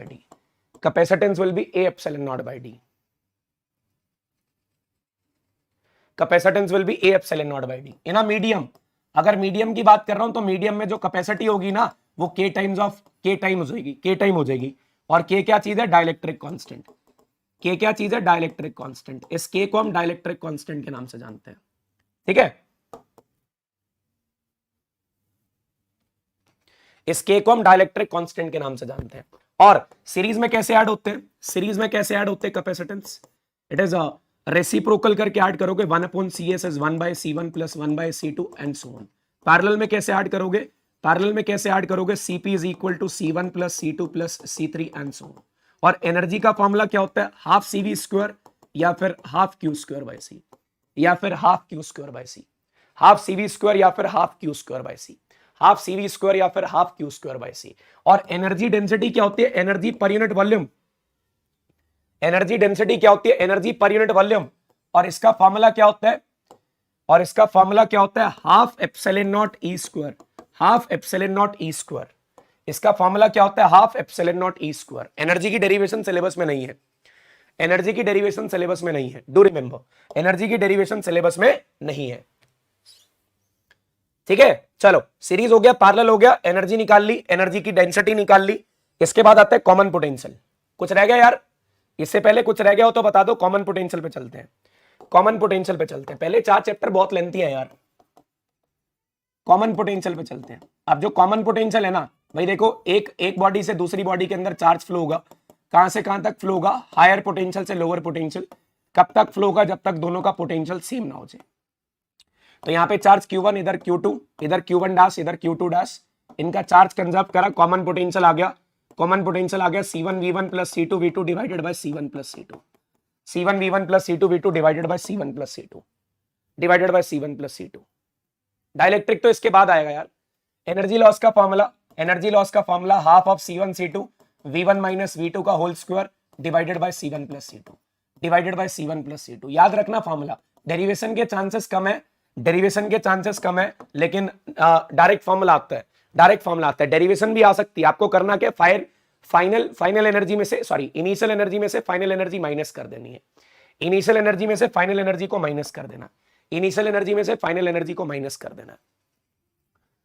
ठीक है, अब इसके बाद बात आती है हमारे पास, अब इसके बाद देखो पोटेंशियल, कॉमन पोटेंशियल निकल गया, लॉस इन एनर्जी निकल गया। एक और बात बता दूं, चाहे आपका सीरीज अरेंजमेंट हो, चाहे आपका पैरेलल अरेंजमेंट हो, चाहे आपका पैरेलल अरेंजमेंट हो, आपका जो U इक्विवेलेंट है ना वो सिंपली ऐड होगा, एनर्जी आपका सिंपली ऐड होगा, ध्यान रखना एनर्जी सिंपली ऐड होगा। Let's go for dielectric, let's go for dielectric. जल्दी बताओ भाई, डाइलेक्ट्रिक से पहले कुछ रहा क्या, डाइलेक्ट्रिक से पहले कुछ रहा क्या, डाइलेक्ट्रिक से पहले कुछ रहा क्या, बता रहा हूं यार, बीच बीच में बता रहा हूं भाई, डेरिवेशन कौन कौन सी करनी है आपको। ठीक है, अब डाइलेक्ट्रिक की बात कर रहा हूं, डाइलेक्ट्रिक की बात कर रहा हूं। डाइलेक्ट्रिक दो तरीके के हैं, एक पोलर और दूसरा नॉन पोलर, एक पोलर और दूसरा नॉन पोलर। ठीक है, डाइलेक्ट्रिक बेसिकली एन इंसुलेटर होता है जो हाई इलेक्ट्रिक फील्ड में कंडक्ट करता है। इसके अंदर डिस्टेंस होता है, इनकी परमानेंट डायपोल मोमेंट है, एक मॉलिक्यूल की परमानेंट डायपोल मोमेंट है, इसके अंदर कोइंसाइड करते हैं, जीरो डायपोल मोमेंट है, इसकी जीरो डायपोल मोमेंट है। ठीक है, चलो भाई कंडक्टर और डाइलेक्ट्रिक का फर्क बताओ, कंडक्टर और डाइलेक्ट्रिक का फर्क बताओ। कंडक्टर के अंदर रिड्यूस इलेक्ट्रिक फील्ड कितनी होती है, जीरो, और डाइलेक्ट्रिक में क्या होता है, डाइलेक्ट्रिक में क्या होता है, रिड्यूस हो जाती है। डाइलेक्ट्रिक में क्या होता है, रिड्यूस हो जाती है, कितनी बचती है, ई नॉट माइनस ईपी, कितनी बचती है, ई नॉट माइनस ईपी। और जो डाइलेक्ट्रिक कांस्टेंट होता है ना, original electric field to the reduce electric field, original electric field to the reduce electric field. K की वैल्यू बताओ कंडक्टर की, कंडक्टर के लिए के की वैल्यू, कंडक्टर के लिए के की वैल्यू, कंडक्टर के लिए के की वैल्यू, कंडक्टर के लिए के की वैल्यू बताओ। What is the value of K for conductor, what is the value of K for conductor,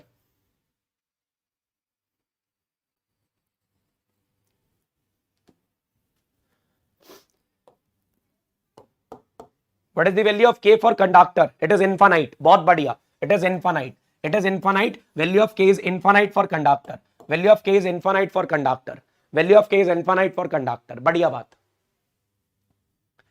ठीक है, अब इसके बाद बात आती है पोलराइजेशन की। देखो यार पोलराइजेशन होता है, पोलराइजेशन होता है इंड्यूस्ड डायपोल मोमेंट, पहले डायपोल मोमेंट नहीं होती, इलेक्ट्रिक फील्ड लगाने के बाद आता है induced dipole moment per unit volume. और इसको कैलकुलेट करा तो ये किसके बराबर आया, सिग्मा पी, ये किसके बराबर आया, sigma P, that is induced surface charge density. और सिग्मा पी किसके बराबर है, क्यूपी अपॉन एरिया। समझाता हूं क्या मतलब है, ये जो प्लेट है ना, प्लेट, इसके ऊपर प्लस क्यू चार्ज, नेगेटिव वाली के ऊपर माइनस क्यू चार्ज। अगर मैंने बीच में डाइलेक्ट्रिक स्लैब डाल दी ना, this is a dielectric slab, इसके यहां पे चार्ज बराबर नहीं आएगा। कंडक्टर में तो इक्वल चार्ज आता है, कंडक्टर में तो इक्वल चार्ज आता है, डाइलेक्ट्रिक में इक्वल नहीं आता, इधर क्यूपी और इधर माइनस क्यूपी, ये दोनों चार्ज अलग अलग होते हैं, ये दोनों चार्ज अलग अलग होते हैं, ये दोनों चार्ज अलग अलग होते हैं। और ये पोलराइजेशन डायरेक्टली प्रोपोर्शनल होती है इलेक्ट्रिक फील्ड के। तो polarization is equal to chi, that is susceptibility epsilon naught into E. तो यहां से ससेप्टेबिलिटी क्या होगी, polarization upon electric field into E, epsilon naught into electric field. ये ससेप्टेबिलिटी का फॉर्मूला, ये ससेप्टेबिलिटी का फॉर्मूला। ओ आनी है यार, पोलराइजेशन आनी है।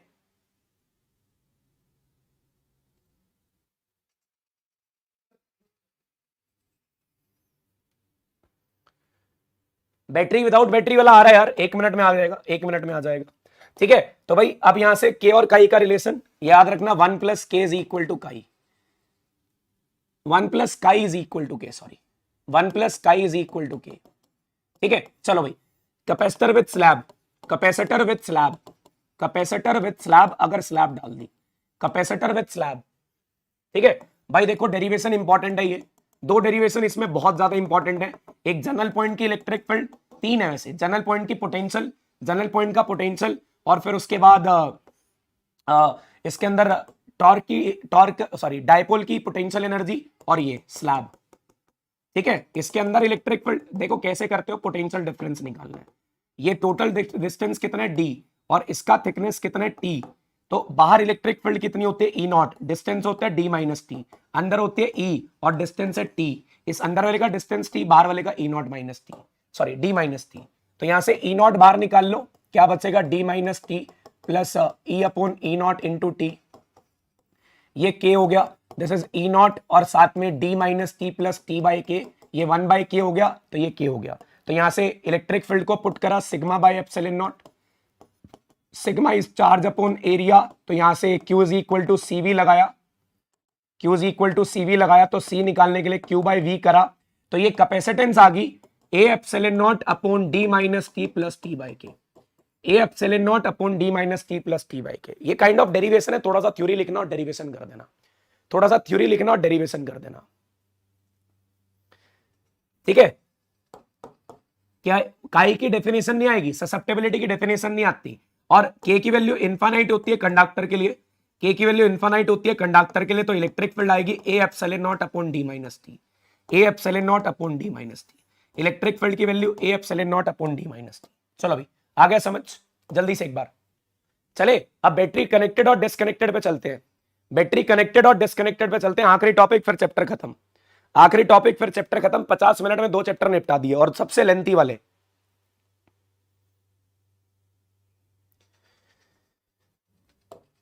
ठीक है, आ जाओ भाई एक बार आ जाओ फटाफट से। अगर बैटरी कनेक्टेड रखी, अगर बैटरी कनेक्टेड रखी तो क्या सेम रहेगा, और मीडियम डाल दिया, मीडियम डाल दिया तो कैपेसिटी बढ़ेगी, कैपेसिटी बढ़ेगी, इसका पोटेंशियल सेम रहेगा, इलेक्ट्रिक फील्ड सेम रहेगी, और चार्ज के टाइम्स इंक्रीज, एनर्जी के टाइम्स इंक्रीज, एनर्जी के टाइम्स इंक्रीज। अगर बैटरी डिस्कनेक्ट कर दी, अगर बैटरी डिस्कनेक्ट कर दी, तो बैटरी डिस्कनेक्ट करने से, बैटरी डिस्कनेक्ट करने से चार्ज सेम रहेगा, कैपेसिटेंस ने तो बढ़ना ही बढ़ना है, एनर्जी के टाइम्स डिक्रीज होगी, पोटेंशियल के टाइम्स डिक्रीज होगा, इलेक्ट्रिक फील्ड के टाइम्स डिक्रीज होगी, इलेक्ट्रिक फील्ड के टाइम्स डिक्रीज होगी, इलेक्ट्रिक फील्ड के टाइम्स डिक्रीज होगी। ठीक है, बहुत बढ़िया। लो भाई चैप्टर हो गया खत्म, अगला चैप्टर बताओ, अगले चैप्टर का नाम बताओ।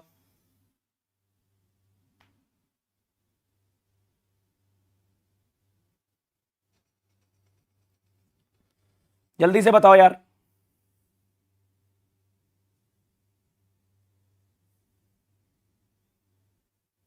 करंट इलेक्ट्रिसिटी, बहुत बढ़िया, आ जाओ।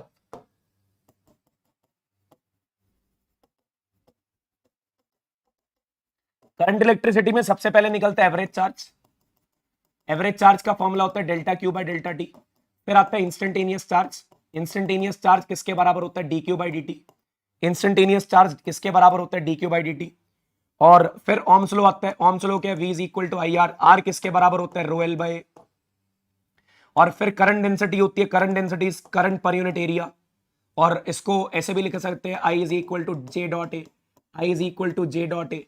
कंडक्टेंस क्या होता है, रेसिप्रोकल ऑफ रेजिस्टेंस, कंडक्टिविटी क्या होती है, reciprocal of resistivity. Ohm's law in vector form, Ohm's law in vector form, Ohm's law in vector form, vector form की बात कर रहा हूं, फटाफट से बता दो। Ohm's law in vector form, E is equal to rho J, E is equal to rho J. 2020 में पहला क्वेश्चन था, J अपॉन E किसके बराबर होता है, J अपॉन E किसके बराबर होता है, J अपॉन E किसके बराबर होता है। EMF की तो डेफिनेशन है यार, EMF की डेफिनेशन कौन पूछता है पेपर में, EMF की डेफिनेशन और कौन पूछता है पेपर में। सर डाइलेक्ट्रिक इन सीरीज और पैरेलल क्वेश्चन कर लिया हमने। अच्छा मैं सवाल जो पूछ रहा हूं, यहां थ्योरी रिवाइज कर रहे हैं हम, यहां क्वेश्चन फॉर्मुलाज और थ्योरी रिवाइज कर रहे हैं। ऐसे तो बहुत कुछ है यार। एक बात बताओ, क्यूटी ग्राफ से, क्यूटी ग्राफ से करंट कैसे मिलेगा, क्यूटी ग्राफ से करंट कैसे मिलेगा, क्यूटी ग्राफ से करंट कैसे मिलेगा, क्यूटी ग्राफ से करंट कैसे मिलेगा, आईटी ग्राफ से चार्ज मिलेगा कैसे मिलेगा, आईटी ग्राफ से चार्ज मिलेगा कैसे मिलेगा, क्यूटी ग्राफ से करंट कैसे मिलेगा, क्यूटी ग्राफ से करंट कैसे मिलेगा, स्लोप निकाल के, इस क्यूटी का स्लोप निकाल दो करंट आ जाएगा, और इसका आईटी का एरिया निकाल दो चार्ज आ जाएगा, आईटी का एरिया निकाल दो चार्ज आ जाएगा, आईटी का एरिया निकाल दो चार्ज आ जाएगा। ठीक है, चलो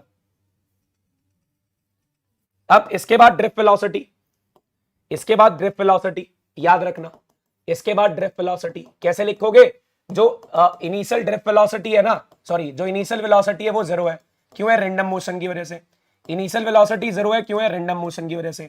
जो फाइनल एवरेज वेलोसिटी होगा ना उसको ड्रिफ्ट वेलोसिटी बोलते हैं।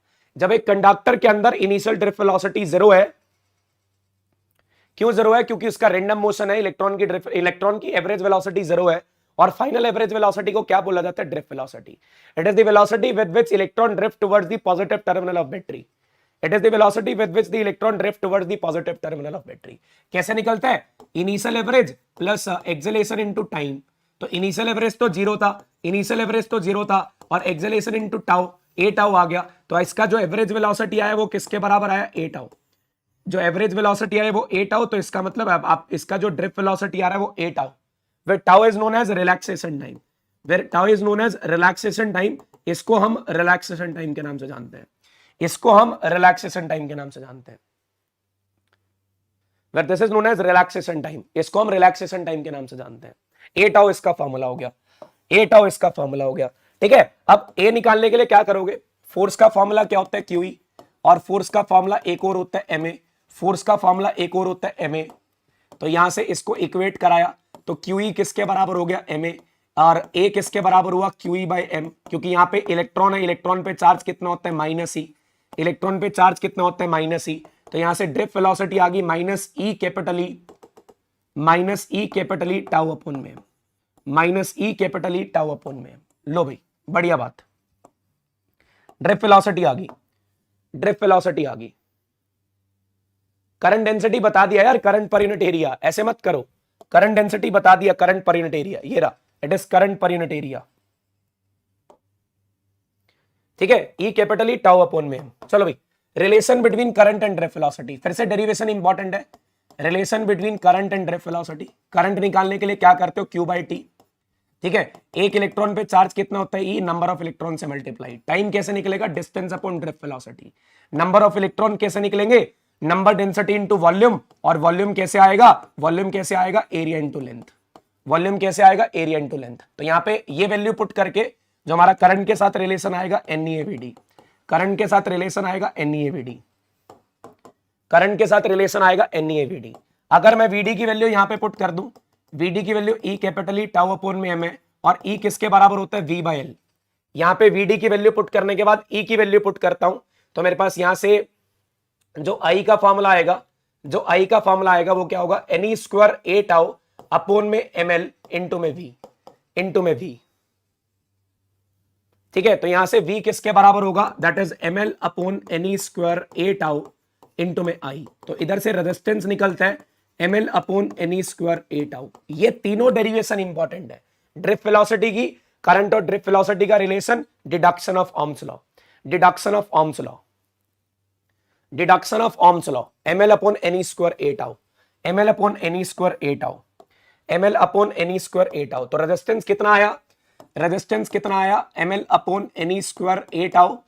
यहां से rho L by A put करा तो M L upon any square A tau. यहां पे पुट करने के बाद, यहां पे पुट करने के बाद रेजिस्टिविटी आ गई m upon any square tau. चलो अभी एक बार बताओ, रेजिस्टिविटी किसकी ज्यादा होती है, मेटल की या एलॉय की?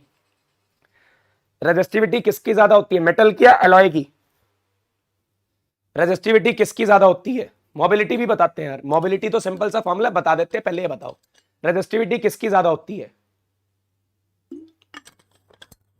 रेजिस्टिविटी किसकी ज्यादा होती है? एलॉय की। सिंपल सी बात याद रखना, resistivity of alloy is greater than resistivity of metal.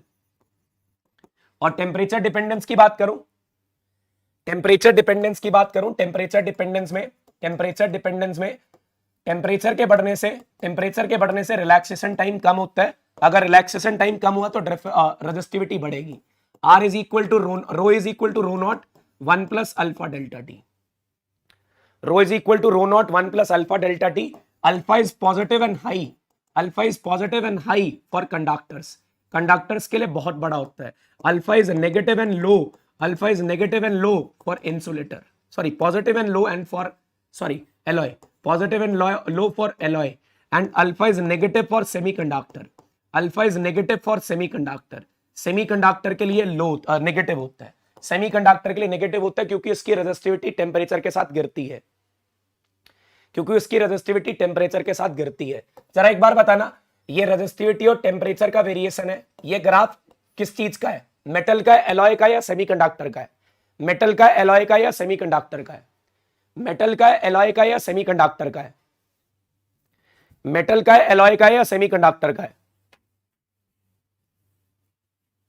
भाई ये आपका पैराबोलिकली इंक्रीज हो रहा है. अगर ये पैराबोलिकली इंक्रीज हो रहा है तो ये मेटल का है, ये प्योर मेटल का है. It is for pure metal, ये प्योर मेटल का है. और अगर स्ट्रेट लाइन है ना, स्ट्रेट लाइन, तो स्ट्रेट लाइन किसके लिए होता है? एलॉय के लिए. ये नाइक्रोम का ग्राफ है, ये नाइक्रोम का ग्राफ है. ये कॉपर के लिए है, ये कॉपर के लिए है. ठीक है. और सेमीकंडक्टर का ग्राफ कैसा होता है? नीचे की तरफ गिरता है. और सेमीकंडक्टर का ग्राफ कैसा होता है? नीचे की तरफ गिरता है. सेमीकंडक्टर का ग्राफ कैसा होता है? नीचे की तरफ गिरता है. सेमीकंडक्टर का ग्राफ कैसा होता है? नीचे की तरफ गिरता है. ठीक है. चलो भाई, चलो चलो चलो चलो चलो, आ जाओ आगे आ जाओ. क्या टॉपिक है इसके बाद? सेल वाला रह गया क्या?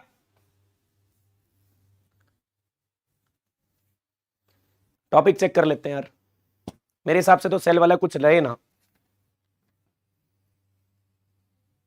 अच्छा, मोबिलिटी कह रहे थे क्या? मोबिलिटी कह रहे थे. मोबिलिटी क्या होती है?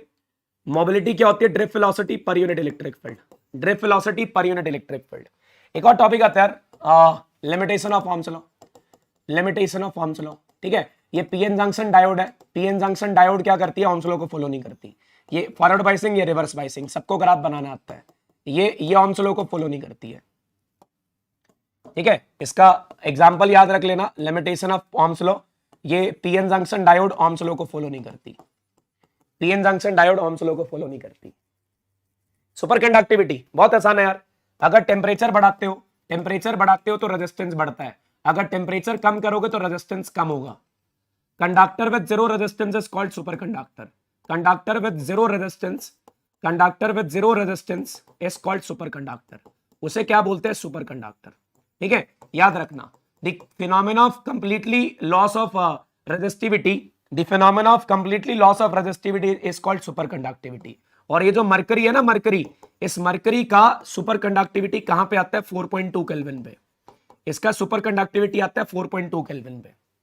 ठीक है. एक बात और बताओ यार, एक बार फटाफट से बता दो जल्दी से चैट बॉक्स में. ये आपके पास कंडक्टर है, ये आपके पास कंडक्टर है और एक सुपर कंडक्टर है. मिजनर इफेक्ट क्या बोलता है? मैग्नेटिक फील्ड लाइंस कहां से पास नहीं करेंगी? मैग्नेटिक फील्ड लाइंस कहां से पास नहीं करेंगी?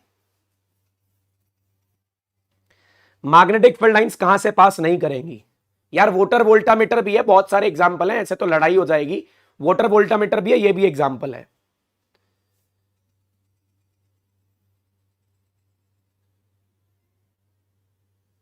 मिजनर इफेक्ट क्या बोलता है भाई? जो हमारी मैग्नेटिक फील्ड लाइंस है ना, ये जो मैग्नेटिक फील्ड लाइंस हैं, ये मैग्नेटिक फील्ड लाइंस कंडक्टर के अंदर से तो पास कर जाती हैं. ये मैग्नेटिक फील्ड लाइंस कंडक्टर के अंदर से तो पास कर जाती है, लेकिन सुपर कंडक्टर से नहीं पास करती. मैग्नेटिक फील्ड लाइंस कभी भी सुपर कंडक्टर से पास नहीं करती.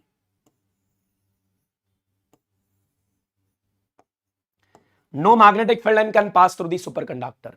No magnetic field line can pass through the super conductor. No magnetic field line can pass through the super conductor. चलो भैया अब सेल पे आ जाओ.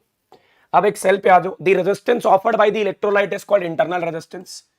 The resistance offered by the electrolyte is called electrolyte of the cell is called internal resistance. It depends on temperature, it depends on concentration, it depends on the nature of that electrolyte. सारों पे depend करता है. इसका total resistance क्या होगा? इसका total resistance क्या होगा? The total resistance is R plus small r. और इसका जो करंट है that is E upon R plus R. That is E upon R plus R. That is E upon R plus R. ठीक है। और जो V is equal to E minus I R होता है, V is equal to E minus I R होता है during charging, sorry discharging, it is during discharging. ये जब बैटरी को डिस्चार्ज कर रहे हो ना, जब बैटरी आपको करंट दे रही है, जब बैटरी आपको करंट दे रही है, मतलब करंट नेगेटिव से पॉजिटिव जा रहा है, करंट बैटरी के नेगेटिव से पॉजिटिव टर्मिनल की तरफ जा रहा है, तो V is equal to E minus I R. तो V is equal to E plus I R when it is during charging, जब इसका चार्जिंग हो रहा है। चार्जिंग हो रहा है मतलब हम बैटरी को करंट दे रहे हैं, जब बैटरी का करंट पॉजिटिव से नेगेटिव जा रहा है, जब बैटरी का करंट पॉजिटिव से नेगेटिव जा रहा है। सिद्धार्थ मेरे भाई, इसका रीजन अभी बाद में बता देते हैं। वैसे तो यही होता है यार, उसकी अपनी मैग्नेटिक फील्ड होती है सुपर कंडक्टर की, वो उस मैग्नेटिक फील्ड को बाहर निकाल देती है, वो उस मैग्नेटिक फील्ड को बाहर निकाल देती है। ठीक है, चलो भाई, चलो भाई, चलो। इसकी कैरेक्टरिस्टिक्स बहुत इंपॉर्टेंट है, इसकी कैरेक्टरिस्टिक्स का मतलब है इसके ग्राफ बहुत इंपॉर्टेंट है, इसके ग्राफ बहुत इंपॉर्टेंट है। पहला ग्राफ बनेगा ई और आर का, पहला ग्राफ बनेगा ई और आर का, ईएमएफ तो आर पे डिपेंड ही नहीं करती। फिर उसके बाद ग्राफ बनेगा वी और आर का, फिर उसके बाद वी और आर का ग्राफ बनेगा। बहुत जबरदस्त ग्राफ है भाई, ये बहुत इंपॉर्टेंट है। कुछ इस तरीके का ग्राफ बनेगा, जब small r is equal to capital R होगा तो ये ई बाई टू, और जो इन्फानाइट कर दिया तब भी ई रहेगा, तब भी ई रहेगा। फिर एक और ग्राफ आएगा वी और आई का, ये ओम्स लॉ का नहीं है सर, ये सेल का है, ये नीचे की तरफ गिरेगा। और यहां पे जो वैल्यू होती है ना वो ई, इसका स्लोप किसके बराबर होता है, माइनस आर। इसका वाई इंटरसेप्ट किसके बराबर होता है, ई के। इसका वाई इंटरसेप्ट किसके बराबर होता है, ई के। तीनों ग्राफ बहुत इंपॉर्टेंट है, तीनों ग्राफ बहुत इंपॉर्टेंट है, तीनों ग्राफ बहुत इंपॉर्टेंट है, तीनों ग्राफ बहुत इंपॉर्टेंट है। All the three graphs are very very important, all the three graphs are very very important.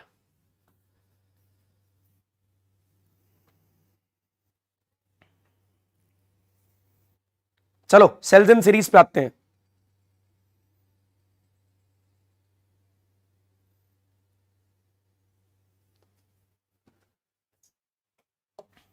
हाँ भाई, ये डेरिवेशन अपने आप करोगे, मैं बता रहा हूं इंपॉर्टेंट है। सेल्स इन सीरीज पैरेलल की अगर आपने कर रखी है तो बहुत बढ़िया, पढ़ लेना एक बार सीरीज और पैरेलल की। सीरीज में सेल ईएमएफ कैसे ऐड होती है, सीरीज में ईएमएफ कैसे ऐड होती है, सिंपली। रेजिस्टेंस कैसे ऐड होता है, सिंपली। रेजिस्टेंस कैसे ऐड होता है, सिंपली। और पैरेलल कॉम्बिनेशन में, पैरेलल कॉम्बिनेशन में जो रेजिस्टेंस है वो रेसिप्रोकल करके ऐड होता है, रेजिस्टेंस है वो रेसिप्रोकल करके ऐड होता है। और जो ईएमएफ और आर का रेशो ऐड होता है, ईएमएफ और आर का रेशो ऐड होता है, ईएमएफ और आर का रेशो ऐड होता है। I am just suggesting you, इसकी डेरिवेशन को एक बार पढ़ लेना, इसकी डेरिवेशन को एक बार पढ़ लेना, इसकी डेरिवेशन को कर लेना, चाहे वो सीरीज है चाहे वो पैरेलल है।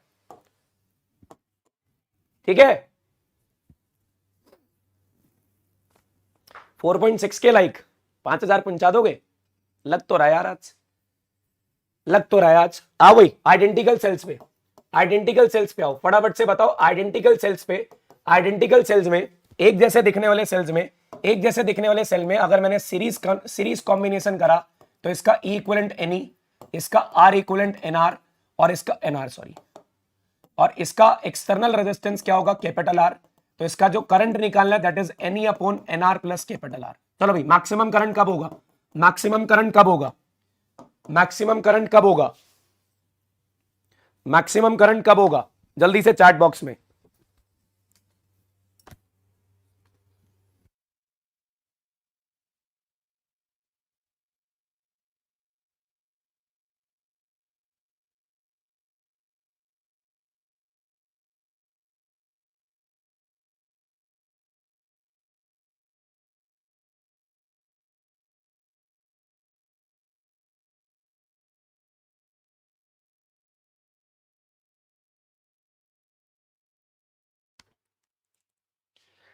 आर जीरो नहीं भाई, आर जीरो नहीं, आर जीरो नहीं होगा जब इसमें एक्सटर्नल रेजिस्टेंस इंटरनल से बहुत बड़ा होगा, जब एक्सटर्नल रेजिस्टेंस इंटरनल से बहुत बड़ा होगा, जब एक्सटर्नल रेजिस्टेंस इंटरनल से बहुत बड़ा होगा। Parallel combination, parallel combination. आई वांट आंसर, ई इक्विवेलेंट। अगर आइडेंटिकल सेल्स है, एक जैसे दिखने वाले सेल है, तो इसका ईएमएफ ई इक्विवेलेंट किसके बराबर होगा, इसका ई इक्विवेलेंट किसके बराबर होगा,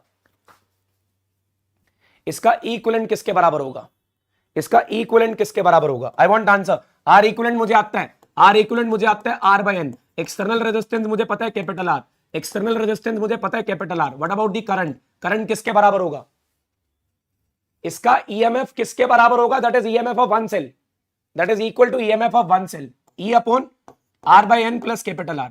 इसका करंट कब मैक्सिमम होगा, जब इंटरनल रेजिस्टेंस एक्सटर्नल से बहुत बड़ा होगा, जब इंटरनल रेजिस्टेंस एक्सटर्नल से बहुत बड़ा होगा, जब इंटरनल रेजिस्टेंस एक्सटर्नल से बहुत बड़ा होगा, जब इंटरनल रेजिस्टेंस एक्सटर्नल से बहुत बड़ा होगा।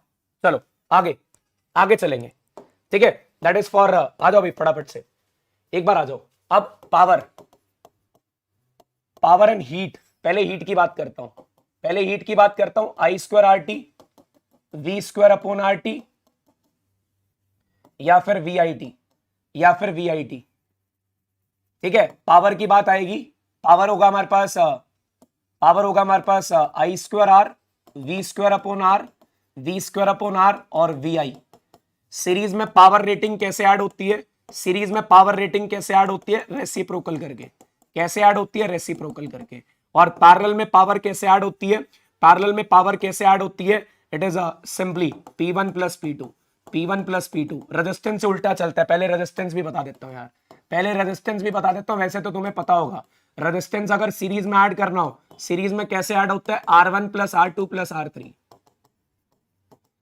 और पैरेलल में कैसे ऐड होते हैं, पैरेलल में कैसे ऐड होते हैं, R equivalent is equal to 1 upon R equivalent is equal to 1 by R1 plus 1 by R2 plus 1 by R3 and so on.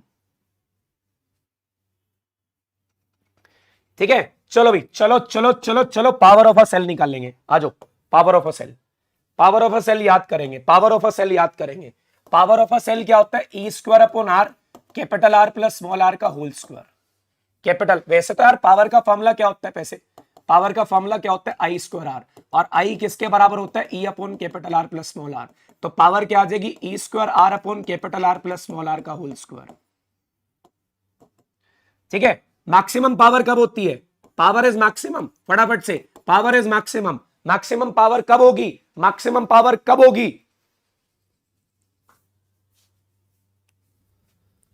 Maximum power कब होगी,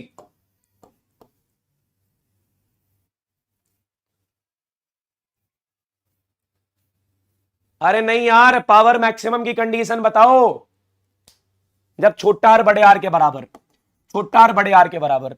तो यहां से मैक्सिमम पावर जो आएगी that is E square upon 4r, that is E square upon 4r, that is E square upon 4r। और efficiency होती है capital R plus small r plus capital R, ये, और इनटू में 100। मैक्सिमम एफिशिएंसी की बात करता हूं तो यहां पे स्मॉल आर को कैपिटल आर के बराबर पुट करके 50%, maximum efficiency 50%, maximum efficiency 50%,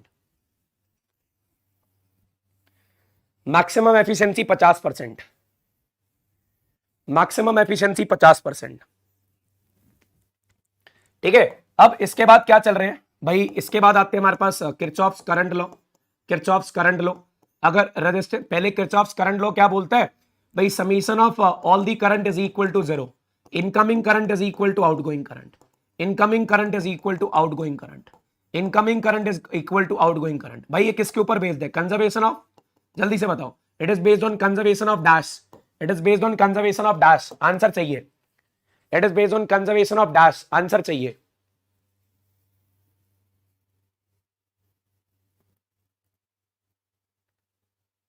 PDF Telegram पे, पीडीएफ टेलीग्राम पे, the Telegram link is in description box.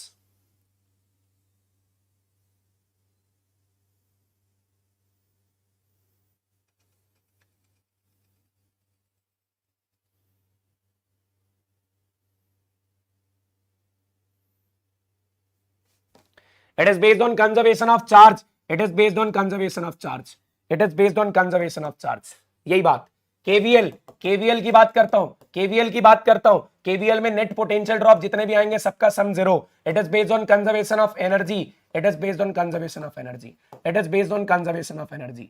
ठीक है, अगर बैटरी के पॉजिटिव टर्मिनल से एंटर करे, अगर बैटरी के पॉजिटिव, ये लूप लो है यार, ये लूप लो है, ये लूप लो है, और ये जंक्शन लो है, ये जंक्शन लो है, ये जंक्शन लो है। अगर बैटरी के पॉजिटिव टर्मिनल से एंटर करे तो पोटेंशियल ड्रॉप माइनस ई, अगर बैटरी के नेगेटिव टर्मिनल से एंटर करे तो पोटेंशियल ड्रॉप प्लस ई, तो पोटेंशियल ड्रॉप प्लस ई। उल्टा चलता है, नेगेटिव से पॉजिटिव, पॉजिटिव से नेगेटिव, नेगेटिव से पॉजिटिव, पॉजिटिव से नेगेटिव।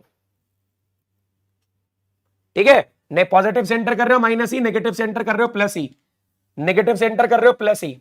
इसके बाद अगर रेजिस्टेंस लगा हुआ है, करंट की सेम डायरेक्शन में जा रहे हो, करंट की सेम डायरेक्शन में जा रहे हो, करंट की सेम डायरेक्शन में जा रहे हो तो माइनस आई आर, और करंट की अपोजिट डायरेक्शन में जा रहे हो, करंट की अपोजिट डायरेक्शन में जा रहे हो तो प्लस आई आर, करंट की अपोजिट डायरेक्शन में जा रहे हो तो प्लस आई आर।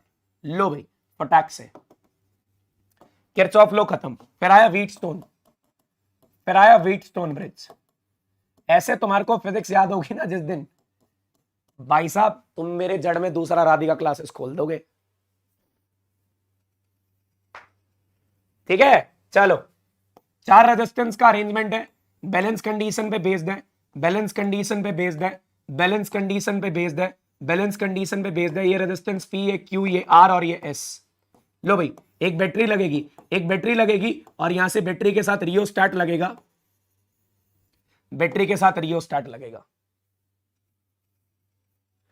ठीक है, ये पी क्यू आर एस हो गया इन बैलेंस कंडीशन। पहले तो बताओ यार, क्या अगर मैं बैलेंस कंडीशन पे, क्या अगर मैं बैलेंस कंडीशन पे बैटरी और इसका पोजीशन चेंज कर दूं, क्या कोई फर्क पड़ेगा? बैलेंस कंडीशन पे अगर इनका पोजीशन चेंज कर दूं तो क्या कोई फर्क पड़ेगा?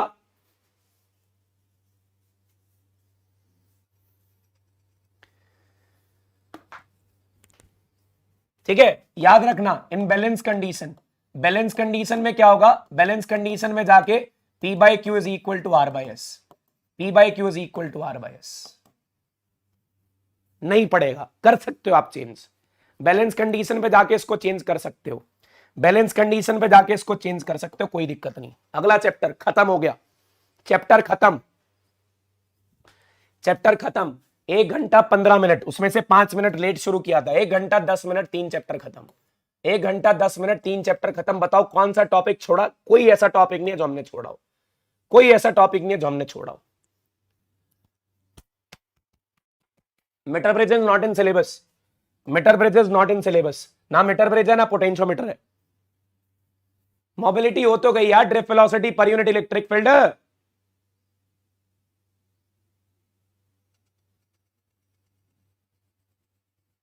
कह रहा है एलसीआर। भाई साहब तुम्हारे को सीक्वेंस भी नहीं पता अभी तक। देखो क्लास चलेगी 8 बजे तक, जितने चैप्टर हो जाएंगे ठीक है, बाकी अपने आप रिवाइज कर लेना, बाकी अपने आप रिवाइज कर लेना। ठीक है, कोशिश है 8 बजे तक चलाएंगे, हिम्मत जहां खत्म वहां पे चला जाऊंगा। देखो सीधी सी बात बता रहा हूं, पूरे रिवीजन की गारंटी नहीं है, जितने इंपॉर्टेंट चैप्टर है वो सारे रिवाइज करा देता हूं, जब थक जाऊंगा चला जाऊंगा। इंसान हूं, फिर बता रहा हूं, जितना रिवीजन करा सकता हूं करा दूंगा, बाकी अपने आप कर लेना। कर लोगे ना?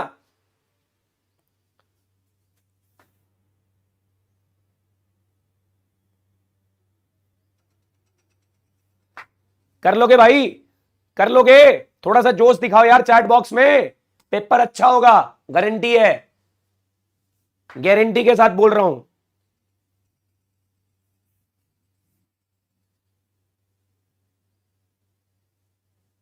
कह रहे नहीं, आप कराओ भाई, इंसान हूं।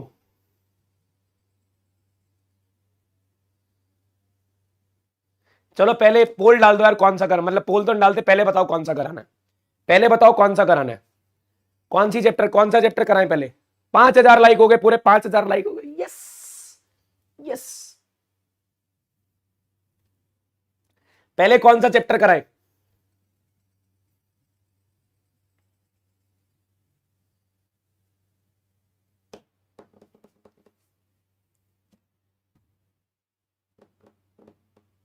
एसी लगा हुआ है भाई, अभी वो उसके ऊपर ना इतनी गर्मी लग नहीं रही थी, बट फिलहाल उसके ऊपर कवर डला हुआ है ना। ऑप्टिक्स, ऑप्टिक्स, ऑप्टिक्स, ऑप्टिक्स की डिमांड ज्यादा है, ऑप्टिक्स की डिमांड ज्यादा है। आ जाओ फिर ऑप्टिक्स पे, आ जाओ पहले रे ऑप्टिक्स करते हैं, आ जाओ पहले रे ऑप्टिक्स करते हैं, आ जाओ पहले रे ऑप्टिक्स करते हैं, आ जाओ फटाफट से पहले रे ऑप्टिक्स। ये भाई कोई सीक्वेंस नहीं है, ये वीडियो मैंने आगे नहीं चलाना, ये वीडियो मेरे को सिर्फ बच्चे आज देख लेना, वही बहुत है यार, वही बहुत है। बच्चों की रिवीजन है, जो इंपॉर्टेंट चैप्टर है वो कराएंगे। मिरर फार्मूला भाई, मिरर फार्मूला की बात करते हैं। मिरर फार्मूला किसके बराबर होता है? 1/v plus 1/u is equal to 1/f। और इसका मैग्निफिकेशन किसके बराबर होता है? v/u। इसका फोकल लेंथ कैसे निकलता है? रेडियस का हाफ। इसका फोकल लेंथ कैसे निकलता है? रेडियस का हाफ। इसका फोकल लेंथ कैसे निकलता है? रेडियस का हाफ। अगर इसका डेरिवेशन करना हो तो डेरिवेशन के लिए डायग्राम बता दूं, ये आपका concave mirror, convex concave mirror है। ठीक है, सेंटर से जो लाइन पास करती है that is called principal axis. और ये आपने ऑब्जेक्ट रखना है बियॉन्ड सी, सी से पीछे रखना है। पैरेलल लाइट कहां से पास करेगी? फोकस से, और सेंटर वाली रीट्रेस, सेंटर वाली करेगी रीट्रेस, ठीक है। पैरेलल लाइट फोकस से पास, और एंगल आई पे जाने वाली एंगल आर से जाएगी, एंगल आई पे जाने वाली एंगल आर से जाएगी। दो ट्राइंगल जो सिमिलर बनेंगे यहां पे, दैट इसका नाम रखेंगे ए बी, और इसकी इमेज का नाम होगा ए डैश बी डैश, इमेज का नाम होगा ए डैश बी डैश। एक ये ट्राइंगल और एक ये ट्राइंगल, इनको सिमिलर करो। एक ये वाला ट्राइंगल, एक ये वाला ट्राइंगल, और ये दूसरा ट्राइंगल, इनको सिमिलर करो। इनको सिमिलर करने के बाद दो इक्वेशन आएंगी, दोनों इक्वेशन को कंपेयर करो, आंसर। दो इक्वेशन को कंपेयर करो, answer. Oh sorry, minus v by u, ये तो यार कॉमन सेंस की बात थी, माइनस वी बाई यू। ओ भाई कोई बात नहीं, गलतियां हो जाती हैं। तुम लोग कमेंट, लाइव क्यों चल रही है क्लास, लाइव क्यों चल रही है? क्योंकि ताकि तुम लोग गलतियां बता पाओ, नहीं तो मैं पिछली वीडियोस डाउनलोड करके अपलोड कर देता, डाउनलोड करके अपलोड कर देता, ठीक है। मिरर फॉर्मूला हो गया done, mirror formula done and dusted. चलो भाई, अब इसके बाद आते हैं हम स्नेल्स लॉ पे, इसके बाद आते हैं हम स्नेल्स लॉ पे, इसके बाद आते हैं हम स्नेल्स लॉ पे। स्नेल्स लॉ क्या बोलते हैं? Sine I upon sine are is equal to mu two by mu one. इसकी एप्लीकेशन में आते हैं real and apparent depth, real and apparent depth, real and apparent depth. बहुत सारी डेरिवेशन है तो इसके आने के चांसेस बहुत कम है। तो रियल आपकी जो एपरेंट डेप्थ होती है, जो आपकी एपरेंट डेप्थ होती है, that apparent depth is real depth upon mu, real depth upon mu, ठीक है। और इसके बाद इसका नॉर्मल शिफ्ट निकालना हो, इसका नॉर्मल शिफ्ट निकालना हो, वो नॉर्मल शिफ्ट कैसे निकलेगा? Real depth into 1 minus 1 upon mu, real depth into 1 minus 1 upon mu. तुम्हारा favourite topic TIR, TIR, TIR का मतलब क्या होता है? टीआईआर का मतलब क्या होता है? रिफ्रैक्टिव इंडेक्स म्यू वन, ये म्यू टू। एक लाइट का उसी मीडियम में बेंड होना, एक लाइट का उसी मीडियम में बेंड होना। कंडीशन क्या है? कंडीशन क्या है? दो कंडीशन है। Light must travel from denser to rare, light must travel from denser to rare. I किससे बड़ा होना चाहिए? कंडीशन क्या है? आई किससे बड़ा होना चाहिए? आई किससे बड़ा होना चाहिए भाई लोगों? आई से किससे बड़ा होना चाहिए?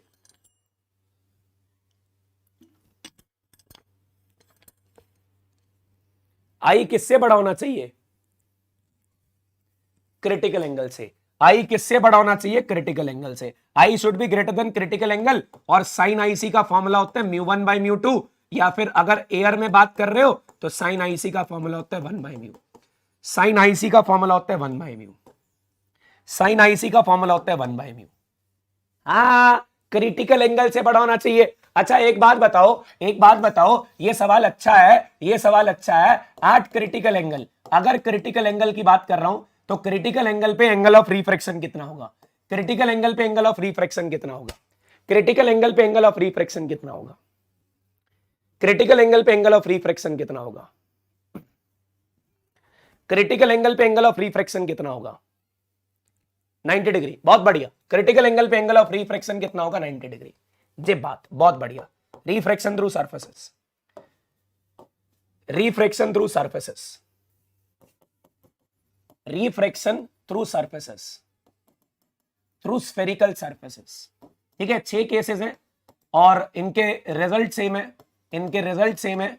अगर रिजल्ट लिख दूं तो रिजल्ट क्या बोलता है? अगर डेंसर से रेयर जा रहे हो, denser sorry rarer to denser जा रहे हो, अगर रेयर टू डेंसर जा रहे हो तो म्यू टू के नीचे वी आएगा, म्यू वन के नीचे यू आएगा, mu two minus mu one upon R आएगा। और अगर डेंसर टू रेयर जा रहे हो, डेंसर टू रेयर जा रहे हो, म्यू टू के नीचे यू आएगा, म्यू वन के नीचे वी आएगा, is equal to mu two minus mu one upon R आएगा, is equal to mu two minus mu one upon R आएगा। डेरिवेशन आती है, पढ़ लेना, ठीक है। हिंट मैं बता रहा हूं, हिंट मैं बता रहा हूं, इसका हिंट मैं बता रहा हूं। The hint is kind of इस तरीके से चलेंगे, ठीक है। ये सरफेस है, ये सरफेस है। पहले आपकी लाइट जो ट्रेवल कर रही है वो सॉरी ये इस तरीके से सरफेस है, इस तरीके से सरफेस है। लाइट इज ट्रेवलिंग फ्रॉम रेडर टू डेंसर, लाइट ट्रेवल कर रही है रेडर से डेंसर में। सबसे पहले इसका सेंटर मार्क करो, सेंटर से पास करने वाली नॉर्मल रे, सेंटर से पास करने वाली नॉर्मल रे, ये ऑब्जेक्ट गया, ये एंगल बनाएगा आई, और ये बेंड होगी टुवर्ड्स द नॉर्मल, इसका नॉर्मल के साथ एंगल आर। ऑब्जेक्ट का एंगल होता है अल्फा, इमेज का एंगल होता है बीटा, इमेज का एंगल होता है बीटा, इमेज का एंगल होता है बीटा, और जो ये सेंटर का एंगल है दैट इज गामा। ये सेंटर का एंगल है, दैट इज गामा। इसका नाम रखेंगे एन, यहां से परपेंडिकुलर ड्रॉ करेंगे एम। दो ट्राइंगल कंसिडर करने हैं, दो ट्राइंगल कंसिडर करने हैं, ठीक है। पहली डेरिवेशन ये आ गई, एक मिरर फॉर्मूला वाली, दो डेरिवेशन होगी। दो ट्राइंगल उठाने हैं, एक एनओसी, एक एनओसी और दूसरा एनआईसी, एक दूसरा एनआईसी, ठीक है। एनओसी से निकलेगा आई और अल्फा का रिलेशन, आई और अल्फा का रिलेशन। तो यहां से आई किसके बराबर होगा, alpha plus gamma. Exterior angle is equal to sum of interior, exterior angle is equal to sum of interior. और यहां से आर और बीटा का रिलेशन, R plus beta is equal to gamma. तो आर किसके बराबर होगा, गामा माइनस बीटा। आर किसके बराबर होगा, गामा माइनस बीटा। भाई डेरिवेशन खुद करनी होगी, मैंने तो हिंट दिया सिर्फ, डेरिवेशन खुद करनी होगी, मैंने तो हिंट दिया सिर्फ, डेरिवेशन खुद करनी होगी, मैंने तो हिंट दिया सिर्फ, ठीक है। चलो इसके बाद स्नेल्स लॉ लगाएंगे, इसके बाद स्नेल्स लॉ लगाएंगे, sine I upon sine are is equal to mu two by mu one, ठीक है। और इसके बाद आई अपॉन आर करके mu two by mu one करेंगे, फिर इसको मल्टीप्लाई करके I into mu one is equal to R into mu two होगा, आर इंटू म्यू टू होगा। आई और आर की वैल्यू पुट होगी, फिर इस ट्राइंगल से tan आई निकलेगा, इस ट्राइंगल सॉरी tan अल्फा निकलेगा, इस ट्राइंगल से tan बीटा निकलेगा, इस ट्राइंगल से tan गामा निकलेगा। ये डेरिवेशन कंप्लीट हो जाएगी, ये डेरिवेशन कंप्लीट हो जाएगी। भाई मैं फिर बता रहा हूं, आप कह रहे हो मैं डेरिवेशन करा दूं, भाई 2 साल लग जाएंगे तुम्हारे को फिजिक्स पढ़ने में, फिर अगर मैं सारी डेरिवेशन कराने गया तो, अगर मैं सारी डेरिवेशन कराने गया तो। Favourite point lens maker formula, lens maker formula की तरफ आते,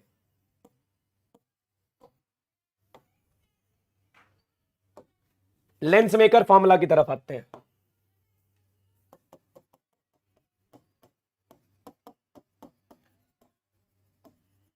लेंस मेकर फॉर्मूला क्या करता है भाई, देखो ये दो सरफेस है, एक एबीसी है और एक एडीसी है।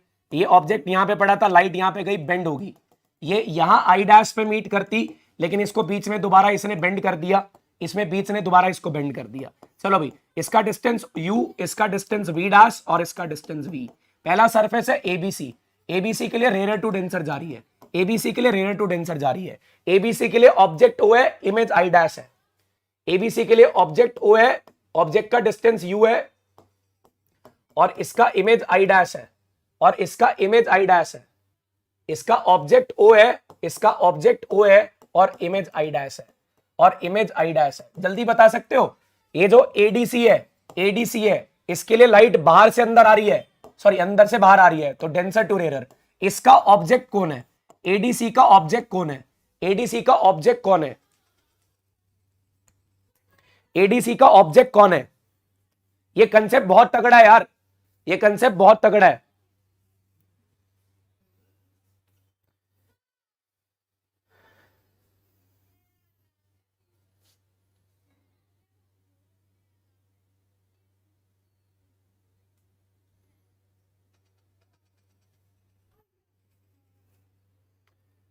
आई डैश बहुत बढ़िया, इसका ऑब्जेक्ट कौन है आई डैश, और इसकी इमेज कौन है, इसकी इमेज कौन है आई। तो यहां से दो इक्वेशन बनेंगी, यहां से दो इक्वेशन बनेंगी। पहले जब रेयर से डेंसर में जा रहा है तो mu two by V dash plus mu one by U is equal to mu two minus mu one upon R, ये इसकी इक्वेशन आ गई। दूसरे सरफेस के लिए म्यू टू के नीचे वी डैश आएगा, म्यू वन के नीचे वी आएगा, is equal to mu two minus mu one upon R two, mu two minus mu one upon R two. दोनों इक्वेशन को सबट्रैक्ट कर देना, दोनों इक्वेशन को सबट्रैक्ट कर देना। जब दोनों इक्वेशन को सबट्रैक्ट करोगे ना, जब दोनों इक्वेशन को सबट्रैक्ट करोगे, इक्वेशन 1 माइनस इक्वेशन 2 करोगे, तो यहां से रिजल्ट आएगा 1 by F is equal to mu two minus mu one upon में म्यू वन इंटू में 1 by R one minus 1 by R two, 1 by R one minus 1 by R two. This is also known as power, this is also known as power. अगर मान लो हमारे पास एक convex lens है और mu two mu one की तरफ, mu two mu one से बड़ा है, तो ये नॉर्मली कन्वर्जिंग की तरह बिहेव करेगा, ये नॉर्मली कन्वर्जिंग की तरह बिहेव करेगा। अगर म्यू टू और म्यू वन बराबर हो जाते हैं, ये एक प्लेन सरफेस की तरह बिहेव करेगा।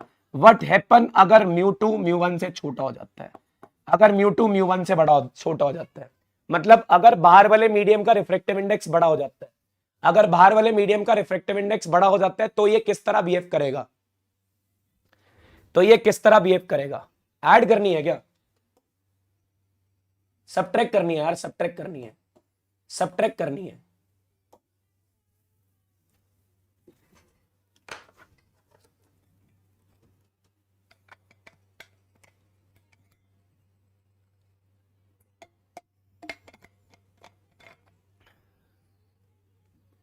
तो ये डाइवर्जिंग की तरह बिहेव करेगा। अरे नहीं यार, सब्ट्रैक्ट होगा यार। तो ये डाइवर्जिंग की तरह बिहेव करेगा।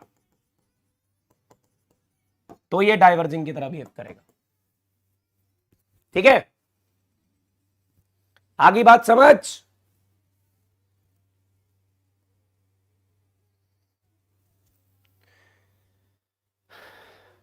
चलो बढ़िया। अब इसके बाद lens maker formula, combination of lenses. Combination of lenses, तो कॉम्बिनेशन ऑफ लेंसेस में क्या होता है, दो लेंसेस कांटेक्ट में रखे जाते हैं। फिर से वही होता है, एक ऑब्जेक्ट होता है, ये मीट करता आई डैश पे, लेकिन दूसरा लेंस इसको दोबारा बेंड कर देगा। तो यहां से फिर से थिन लेंस फॉर्मूला लगा लेना, 1/f equivalent is equal to 1/f1 plus 1/f2। Power जो ऐड होती है वो सिंपली ऐड होती है, पावर सिंपली ऐड होती है और मैग्निफिकेशन मल्टीप्लाई हो जाती है, और मैग्निफिकेशन मल्टीप्लाई हो जाती है, और मैग्निफिकेशन मल्टीप्लाई हो जाती है।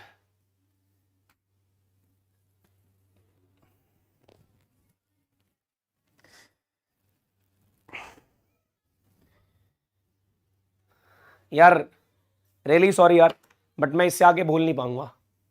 ठीक है, सिर चक्कर आ रहा है बहुत ज्यादा। सोचा था 3 घंटे की क्लास ले पाऊंगा, लेकिन बहुत ज्यादा हेक्टिक हो रहा है यार। सही में हिम्मत खत्म है यार। एक बार खुद से रिवाइज कर लो यार, माफ कर देना इसके लिए। ठीक है, एक छोटा सा वीडियो डाल देता हूं जिसके अंदर आपको बता देता हूं ये इंपॉर्टेंट है, ये पढ़ लेना। एक छोटा सा चीट शीट दे देते हैं, भी इनको थोड़ा सा अच्छे से पढ़ लेना। ठीक है, कोई दिक्कत तो नहीं यार, पढ़ लोगे ना? ये तो नहीं होगा ना भी आखिरी वीडियो में थोड़ा सा कम पढ़ाया तो ये बोल दोगे भी हमारा पेपर अच्छा नहीं हुआ। ठीक है, चलिए, thank you so much, love you all. फटाफट से वीडियो को लाइक कर देना यार, और प्लीज इट्स अ रिक्वेस्ट, थोड़ा सा ये कमेंट बॉक्स में बुला भरा जो लिखना है ना वो लिख दे सकते हो, कोई दिक्कत नहीं है। But thank you so much. ये हमारी क्लास 12 फिजिक्स हमारी तरफ से खत्म हुई। फोड़ के आना यार, तोड़ के आना पूरे सिलेबस को। ठीक है, सब बढ़िया होगा, सब राधिका क्लासेस का पढ़ाया हुआ आएगा, सब हमारा किया हुआ आएगा। डेरिवेशन पे ध्यान दो, रिवीजन करो, रिवीजन के अलावा कुछ नहीं करना, कुछ नवा मत उठाना, जितना पढ़ा हुआ रिवाइज करो, जितना पढ़ा हुआ रिवाइज करो, फोड़ के आएंगे। ठीक है, yes, okay, you can do it, you can do it. और करके दिखाओगे तुम लोग, और करके दिखाओगे तुम लोग। कल हमारा फिजिक्स का पेपर बहुत बढ़िया होने वाला है, बढ़िया से फिजिक्स का पेपर दे के आओ। मैथ्स मैराथन की तैयारी मैं करता हूं, मैथ्स बायोलॉजी मैराथन की तैयारी मैं करता हूं। ठीक है, लव यू ऑल, फटाफट से, thank you so much, thank you.